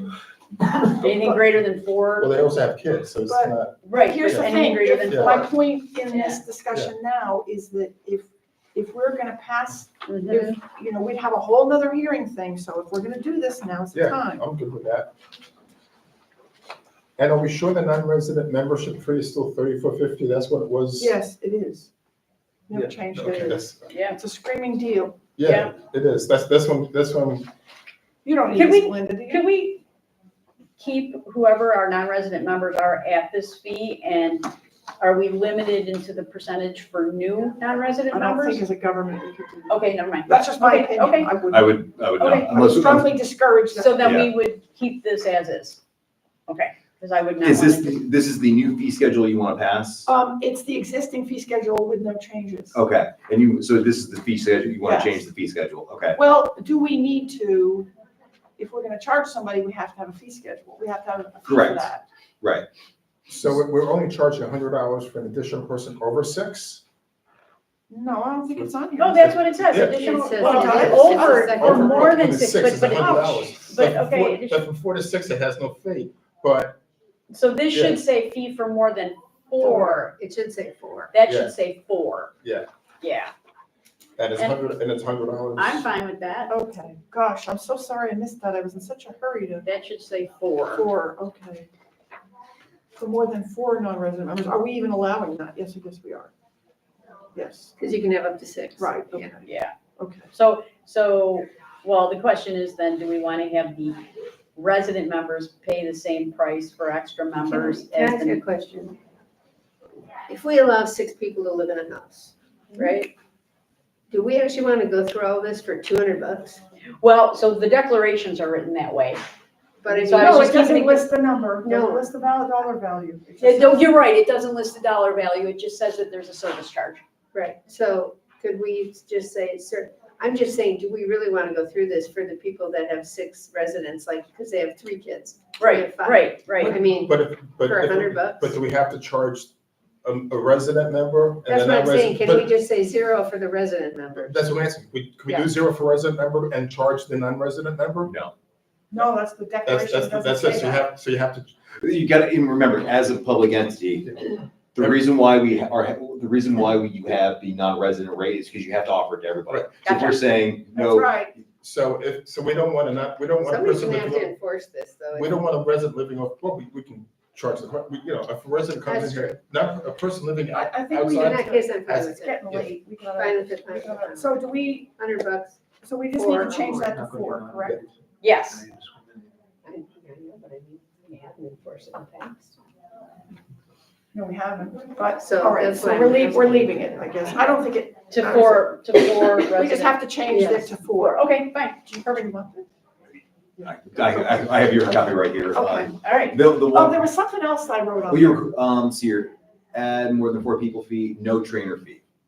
Yeah, and I already made that point, so. Yeah, no trainer fee. No trainer fee, okay. Julie, just while we're doing this, it says that if somebody has a private event and they cancel with 48 hours, there's within 48 hours as a fee, is 48 hours enough time to actually cancel an event? No. So I should say 72. I 72? think all of our policies Well, say you're supposed 72. to pay for it 7 days ahead. You're supposed to do a final guarantee and pay 7 days ahead. No, this is not, this is not a just for- private This event. is just No, for even- individuals, I need Julie. this, okay. It's not I'm a private sure. event, it's for, Individuals. Individual people. Yeah. Oh, gotcha. and Yes, I sir. think but our cancellation policy is 72. 72. So then we should change it to Yes, sir. 72. Oh, but on there it's at 48, but you're Yeah. changing. Yeah. Okay.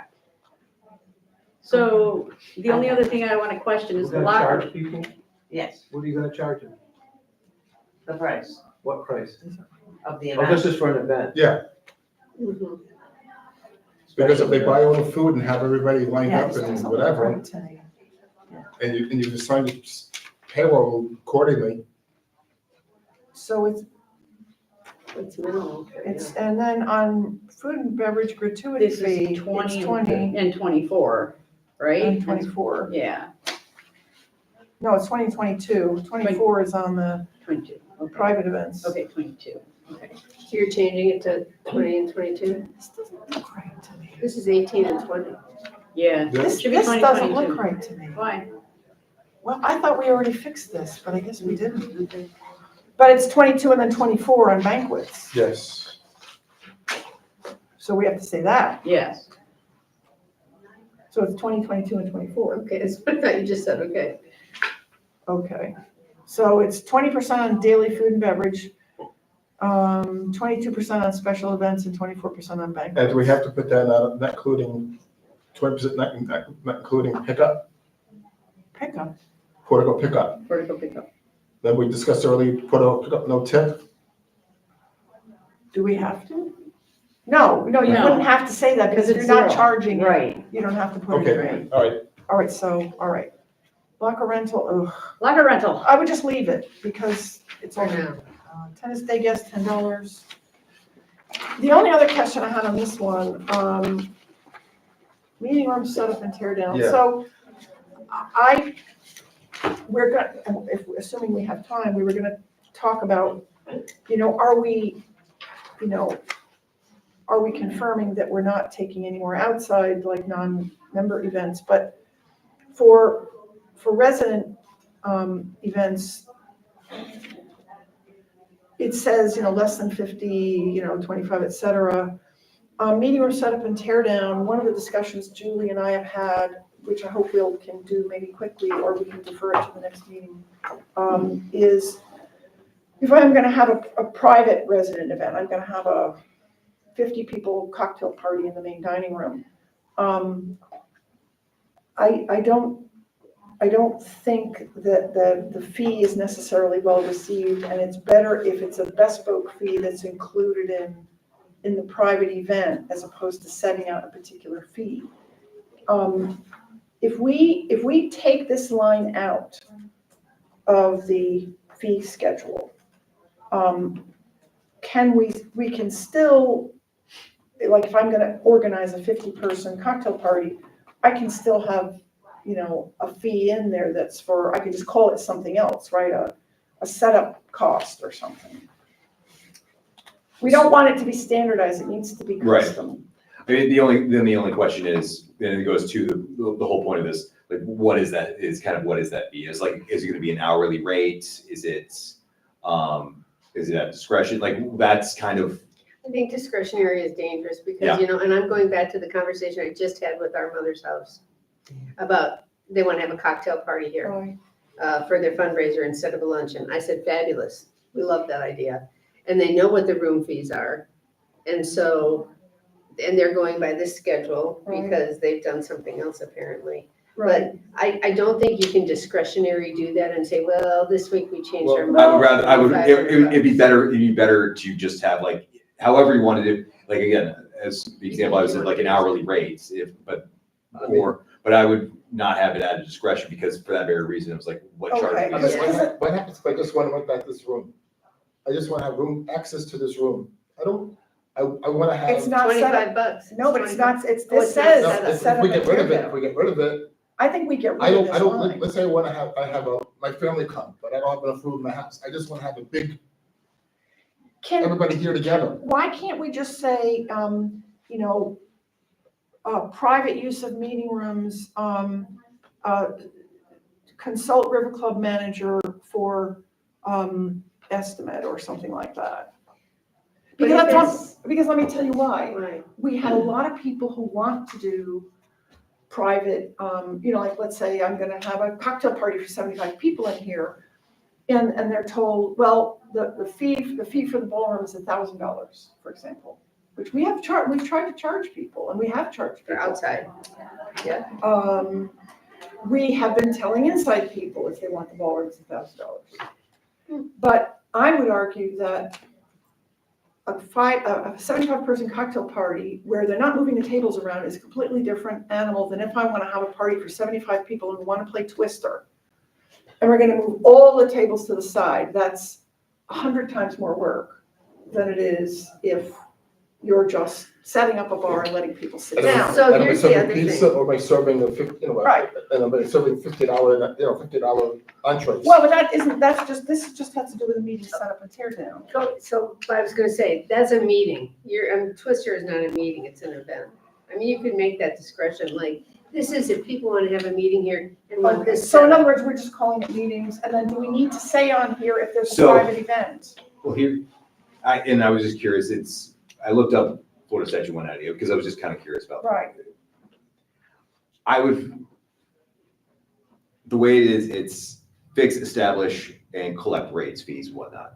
My concern is if we say, if we have our schedule, and like I said, it's more bespoke, but I understand it's a good point, but at the same time, I'm worried that we're just playing, we're leaning too much into discretionary and it's not as across the board as it should be. So maybe what we need to do is leave it as is, and then if there's a private, thing, then, there's going to be labor involved. And so then, the labor just has to be well understood and we leave this piece alone. I think is what it is. I think this is Makes just sense. a meeting. Okay, Okay. if this is solely meeting, I'm good. Okay, Usually fine. All right. usually how it works is when I've done others like this, Yeah. it's like I was saying, like an hourly rate. If they have like, you're usually paying employees for like tear downs and whatnot. You Right. can do it this way too, Mhm. where you just have set fees, but it's usually not at discretion. It's, Okay. I do it, I'm gonna do X for this Okay. amount of time. Okay, all right. So then Dan, there are, 1, 2, 3 only changes to this document, all on the front page. the 6 goes to 4, the 48 goes to 72, and then we have the 3 food and beverage gratuity fee things on here, 20, 22, and 24. What was the 22 was for? So 20 was for daily food and beverage, 22 is for special events, and 24 is on banquets. Banquets. All right. Banquets. So then, And then what was it? Sorry, I was trying. nothing on the second page. Nothing on the second page. No. What was the other two? I have the 72-hour notice. And then up at the top, the second line, additional resident river club membership fee. Instead of reading 6, it should be more Should say than 4. 4, yeah. And then I think so then you'd be looking for a motion for this to be approved. For the resolution, So we would need a motion to approve resolution number 2025-03, which would be to amend the district's rules and rates. I'll make that motion. Second. Any further discussion? All those in favor, please state aye. Aye. Thank you. So Jill, you'll send me your final version so that I can Yes. attach them to the I'm just trying resolution? to do a little cleanup at home. And I think, because we haven't talked about golf carts at all, I think we don't even want to begin to go there. We No. can do it another time. And Julie and I I've got it organized, great, my thoughts are on it, we Okay, did have a perfect. conversation. Okay. Yep. We'll deal with that. Lovely item another day. All right. Oh. Okay. Oh, I'm exhausted. Okay, yeah, the charter. So, there's really no change here. It's just conforming it to your fabulous new, Looks good. form.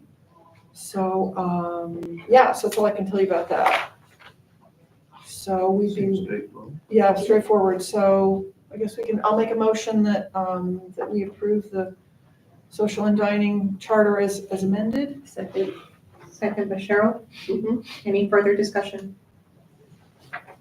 All those in favor, please state aye. Aye. Thank you.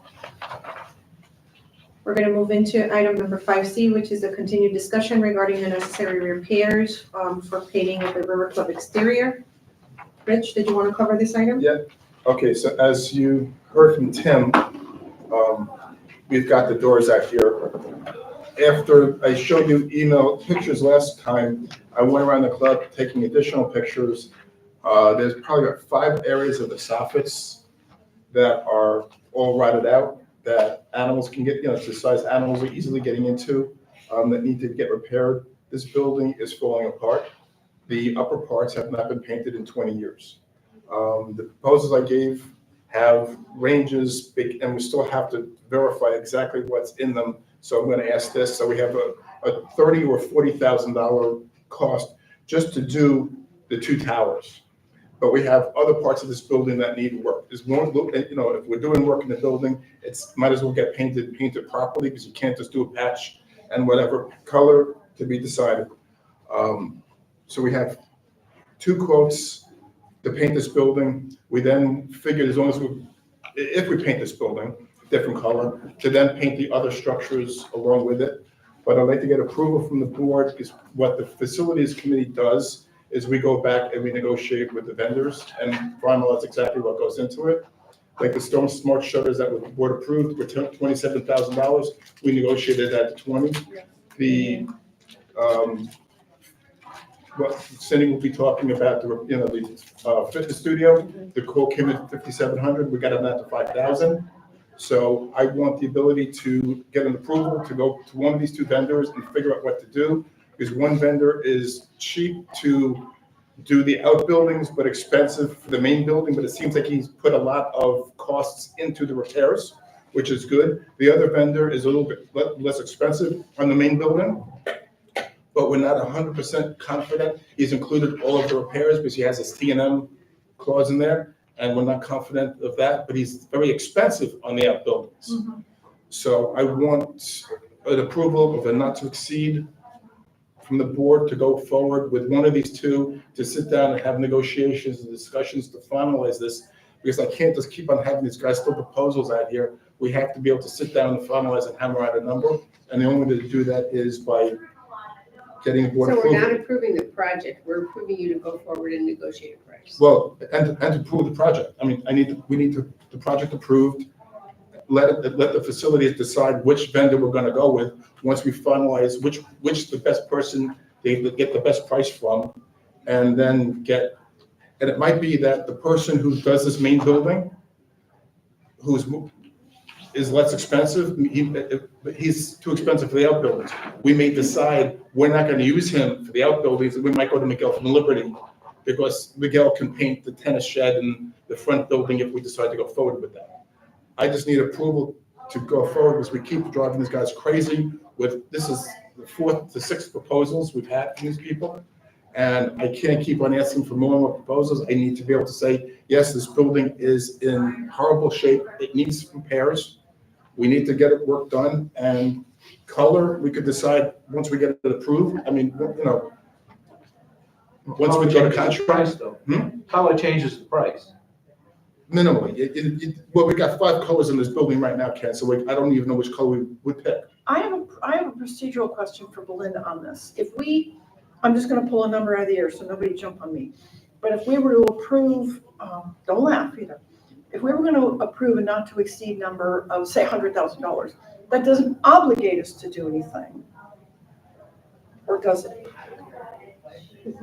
Well, it doesn't exceed your threshold for an RFP. Right. So, it's on the agenda, but your proposals are not on the agenda. The discussion is there. If you make a decision, we'd have to open it up for public comment.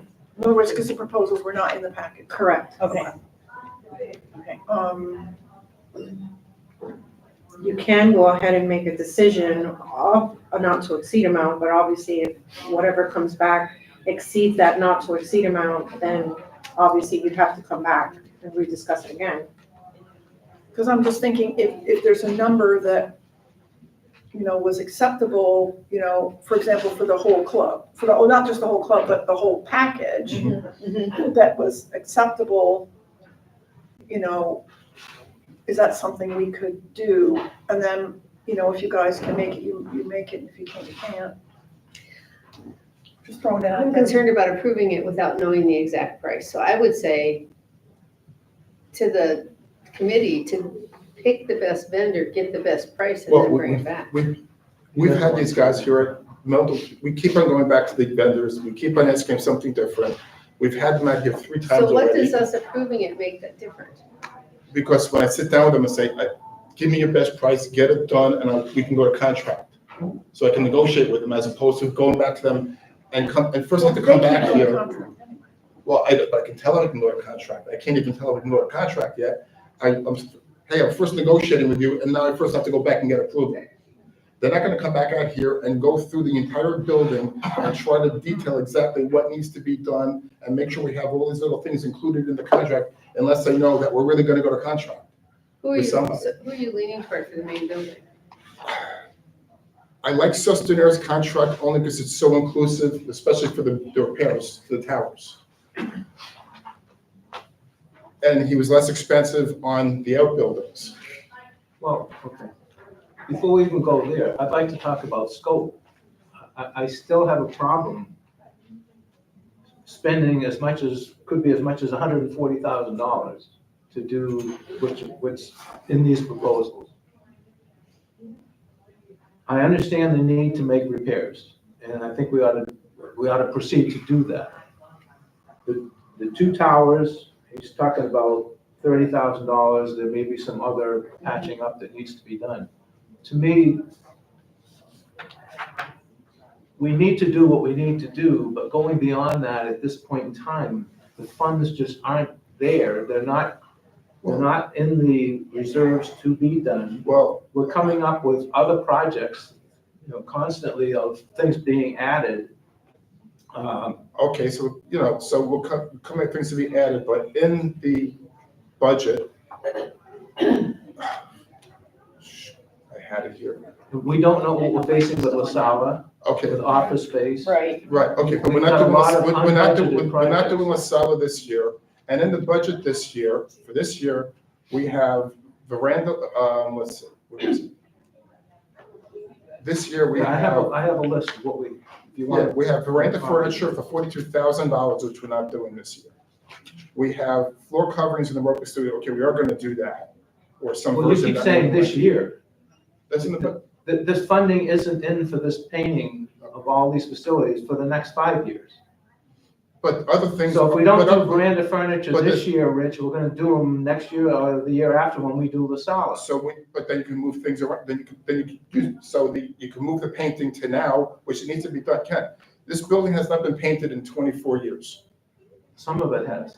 And the areas that have been painted are done horribly. If we have. People look at the building and they look at it and say, there's nothing wrong with it. I don't know what people you're talking to. I'm talking to people that go to the pool every day, I'm talking to people that are out in the parking lot. Okay, I so I'm asked gonna people- start doing repairs, I'm gonna start doing repairs to the building and try to match the paint, so I'm gonna have 27 colors on this building. Yeah. Because I'm gonna patch this piece of, When you paint it, is it gonna be two-tone like it is now? Or is it gonna be all one color? that's a decision you gotta make, I don't know. No, you're getting quotes, so you have to have. If I painted two tones, it doesn't make a difference, I'm gonna use one color on one wall, one color on the other wall, it's not gonna change the price. But for me, the issue becomes, if we're gonna go two-tone anyway, why not pick the most neutral color that we can agree on and do the towers and get the towers repaired? Because that's really what started this whole That's- But we conversation. also- That's where my head's But we also, going, yeah. okay, but we also get have, the towers done. Yeah. but we also have problems with the soffits all in the front, we've got that door in the back that's destroyed. We have soffits that in the front that are all, rotted out. The portico has got damage to it. You wanna wait 4 more years? I mean, The portico's got damage? yeah, portico has damage to it also. You wanna see all the pictures? You wanna go do a walk? I mean, Yeah, I'd like to do I would we've- like. we've done this enough Can times. we do a walk? That was one of the issues. We Here- can't do a can't walk. do a walk. Here's We just the, can't talk. You okay, can- here's yeah. more pictures. I showed you the pictures last time. I took more pictures. So, Can you so send those Rich, to us? would your goal be to get this done here in 2025, in our fiscal year, It's 2024? gotta, It can't be pushed off until the next fiscal year where we can budget for it? I mean, look at this. Okay. I'd like to know what we're doing with La Sala, with the locker That's rooms, my, with that's offices. kind of where my head's That's going. a Look, big I but wait, know, wait. issues coming up. Okay, I know, I see it, yeah. we have all these issues. It's not good. It's not, it looks like, that's not good. That's water damage Yeah, on the wood. so, I mean, so we have, yeah, then we have all these patches and stains. You've got the door back there. You've got more patches and stains. Another image of that. This is the portico. Where's rust coming from the portico? I don't know. This is more portico. It's starting. I So I guess have a suggestion.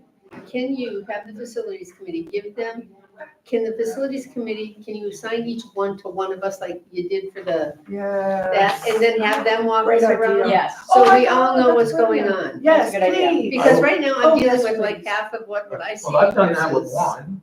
But you've done that with. I haven't done that with But, anybody you in know, Tim, facilities. Tim can Tim, organize to walk us I will, around. I will would- have, would- I will have Tim do it. I think, I'm not I know it needs to be done, okay? We don't have the money in this year's Yes, budget yeah. to do it. And so we're well, talking. it's out in 2030. in reserve. Right, but can we pull it forward into the next budget year, into 25 and 26 budget year? If we don't get these towers done this year, I'm saying getting them Okay. done this year. I'm just saying doing it October and November. in the rainy Well, we season, had- in the rainy season after hurricanes, if the hurricanes come and hit this and these towers get destroyed and comes crumbling down, we're not insured. The So- insurance will not I pay think us. we should go I'm ahead with going the back towers. to the I'm willing towers. I'm willing to approve do the that today. towers. And what color, Yes. and what color do you paint them? So give us the Same color they palette. are. but That now means, it's that means this building is never gonna get changed ever again for the. I for the like rest- for the Cheryl's rest of this idea stuff. because I Ever think, again is a long time. but, you know, it's, because it's, I'm gonna sound like Belinda here, but what time is it? It's like 12 o'clock, right? 1 o'clock. 1 o'clock. So if we, I feel like if all of us can have a little bit more of a grounding in what the issues are, could we discuss this? I know it's another 2 weeks. I have, that, 2 weeks is, I mean, I'm not worried about 2 weeks, I'm worried about these I'd like us issues. to have a better, That's and I think fine. Cheryl is That's I think spot on. just that we all have the same grasp. That is fine. Exactly, Yes. exactly, That's exactly. fine, So Thank you. assign the committee, have Okay. us do the thing. but, I think But- Tim should talk to and I'll do everybody. that, but the one thing also you realize is, we went for the facilities, because that's what, I mean, we went with tent brackets and, because that's what their fitness, because that's what they recommended. This is what facilities are recommending, and we can fight, and, Finance I'm okay- committee, but it's a- I'm reserve committee okay is doing- suggesting that we don't do it, we will put it but on. the reserve committee is looking at a piece of paper, I'm looking at the reality. Okay. So I, let's uh, all get on the same page with reality and then we can. I am perfectly fine doing the towers and then figuring out where we get the money from. Me too. I am absolutely 100% I think it'll be better if we all I have do. a I little will, better. Yes. I will Yes. talk to Tim and have him reach Yes. out to each one of you and set up a Okay, time. cool, thanks. Perfect. Okay, so. And I will go through with Tim to make private sure that lessons, we've got already them all talked covered. about. Awesome. All right, who's you break it, you buy it. Me. All right, are we buying or breaking?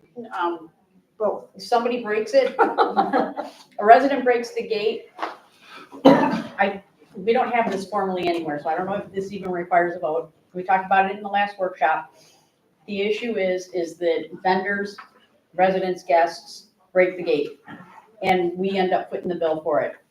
My recommendation is whoever breaks it, we charge them for the repairs to fix it. Aren't we I've doing got some that now? sign, I got a picture from, an ex-resident that sent me a picture of where they live. And on their gate, it says $250 fine for hitting, $250 fine for hitting. Not welcome home anymore, we're cracking down. Welcome home is too nice. So I don't know if this requires a vote. You don't have the ability to find. But don't we do that now? You don't, If we know. We know who broke it, aren't If we? we know who hit it and we have it on film, they pay for it. Case in point, he used to be a resident here, gate came down, he got our insurance said, no, sorry, you're paying for it. So, and we've had,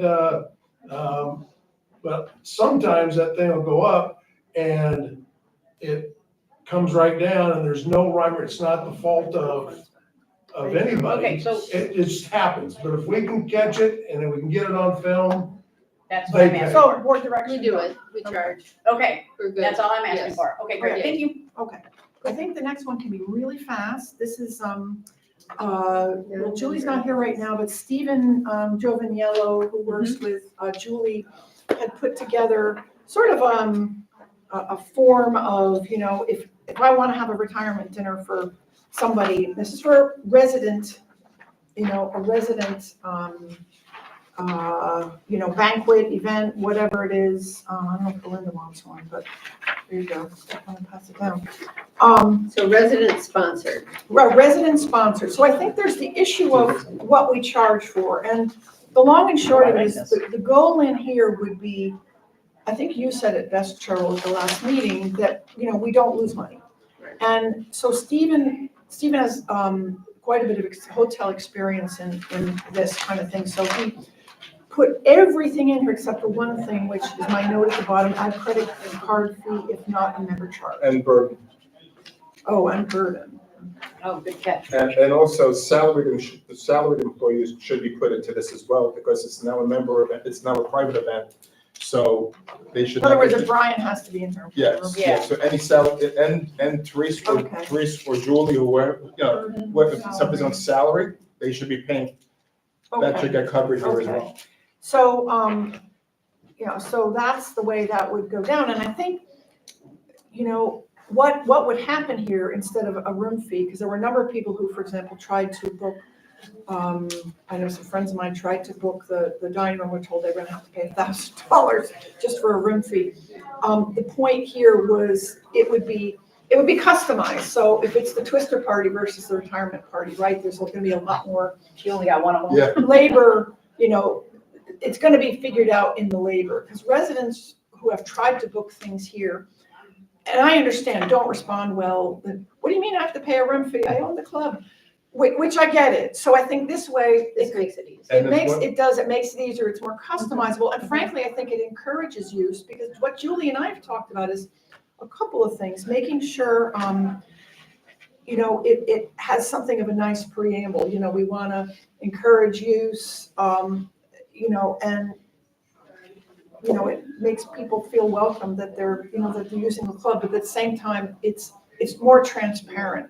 You know, I think it's important people understand if they want to do something in here on a Saturday night that involves a lot of setup, there is labor involved to put it back in place, ahead of. But what about if somebody wants to do it on a Friday or Wednesday, which are busy nights? and Well, we this lose- is something and lose- and we lose something revenue? we've discussed, because there is an issue right now where we have a large group of ladies who want to come and order off the menu. It's 40 people.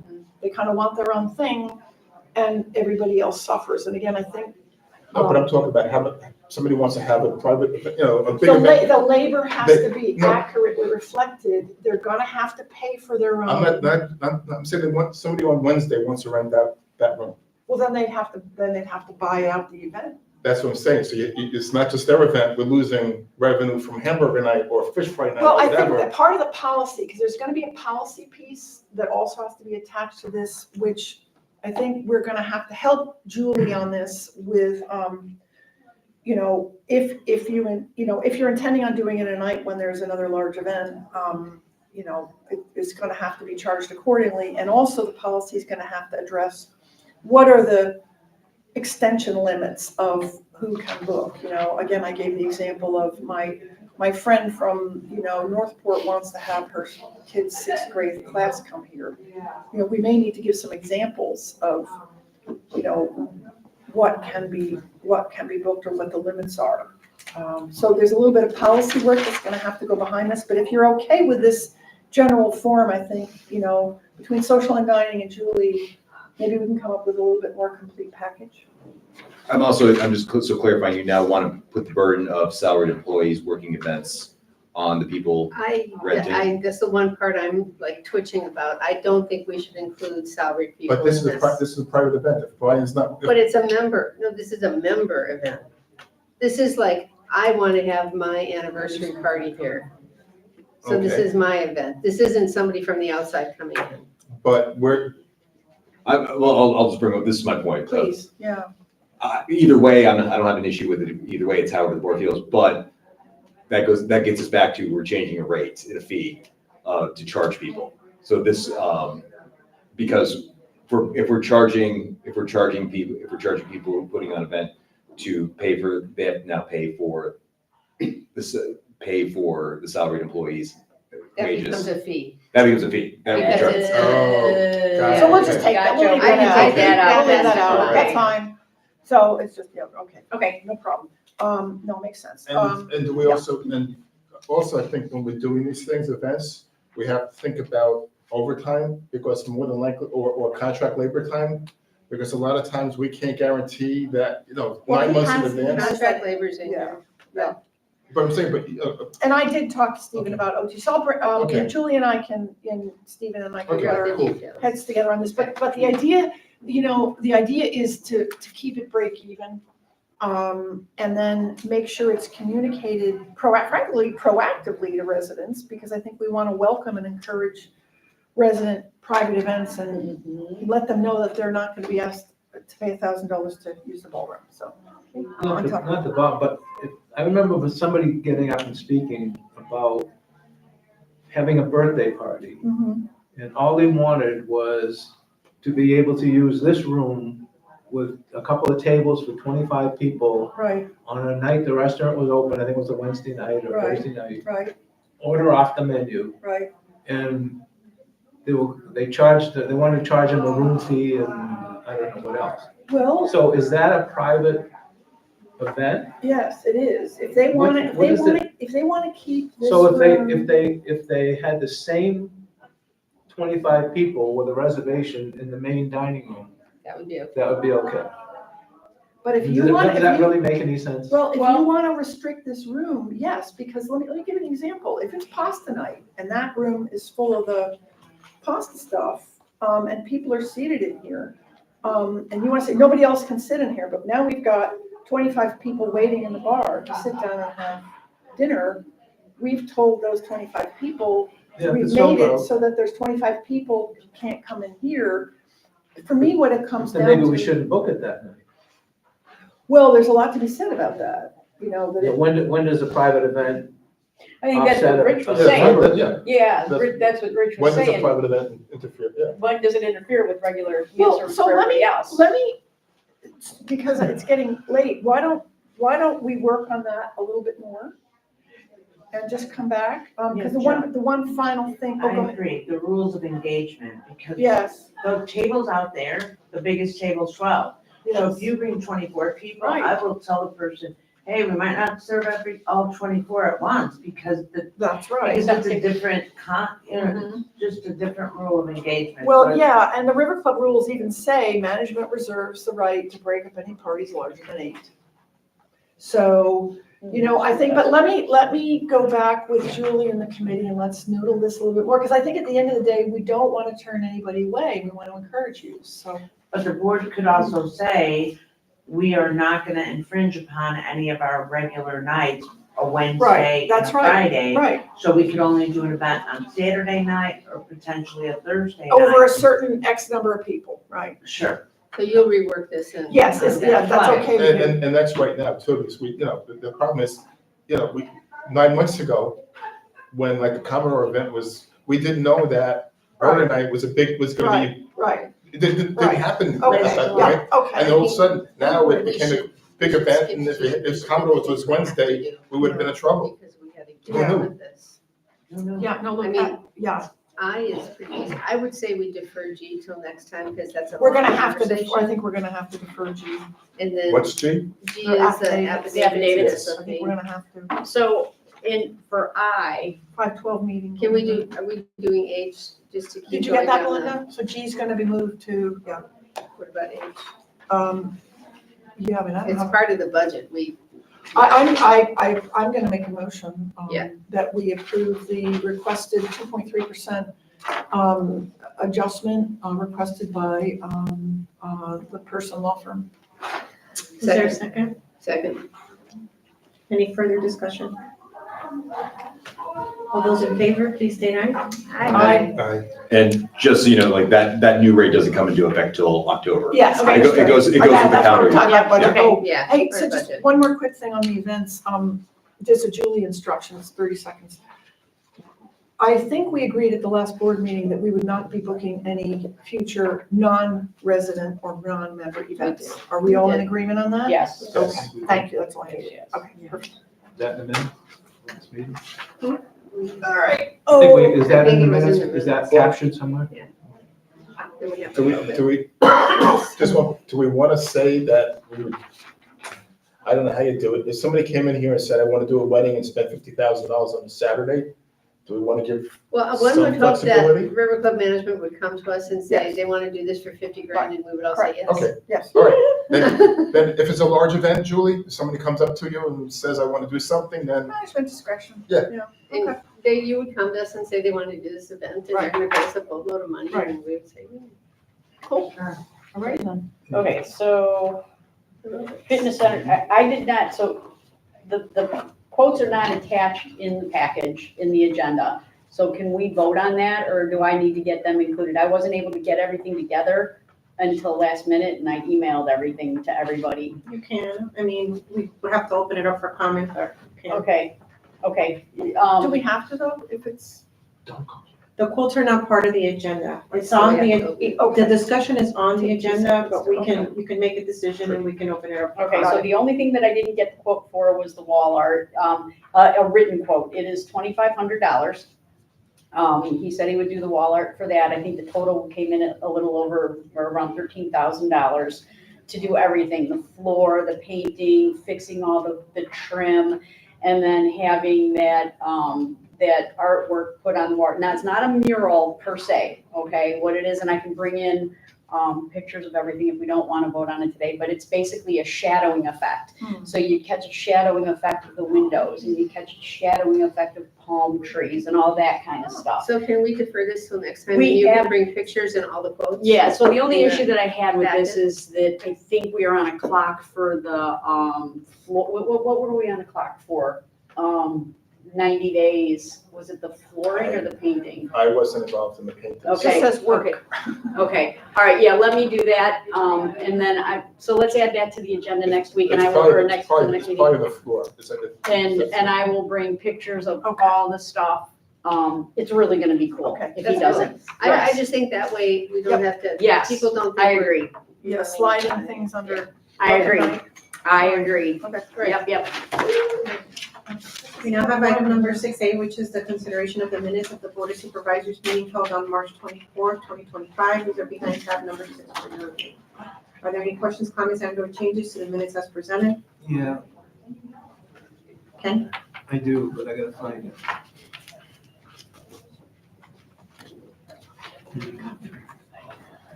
And I have one, before you do it, I have line 104, sorry, line 105.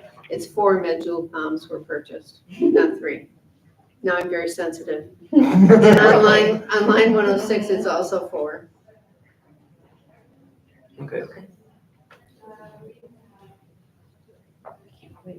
Did you find yours, Ken? I did, line 138 to 142 on the tech wave.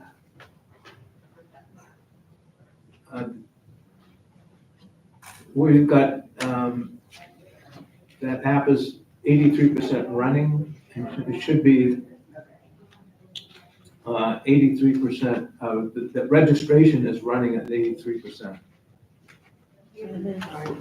Right. The app wasn't running. And then on line 141, it should be David, not Davis. Oh, I got that too. Cheryl's fast. Line 149. So, can you repeat yours, So- Cheryl? Yes, on line 141, it is David Moy, not Davis. Okay, Ken? Line 149, Supervisor Goodman spoke. You got SOKE. P is missing, so. Okay. Any others? If there are no others, would be looking for a motion to approve with changes as noted on the record. So moved. Second. Any further discussion? All those in favor, please state aye. Aye.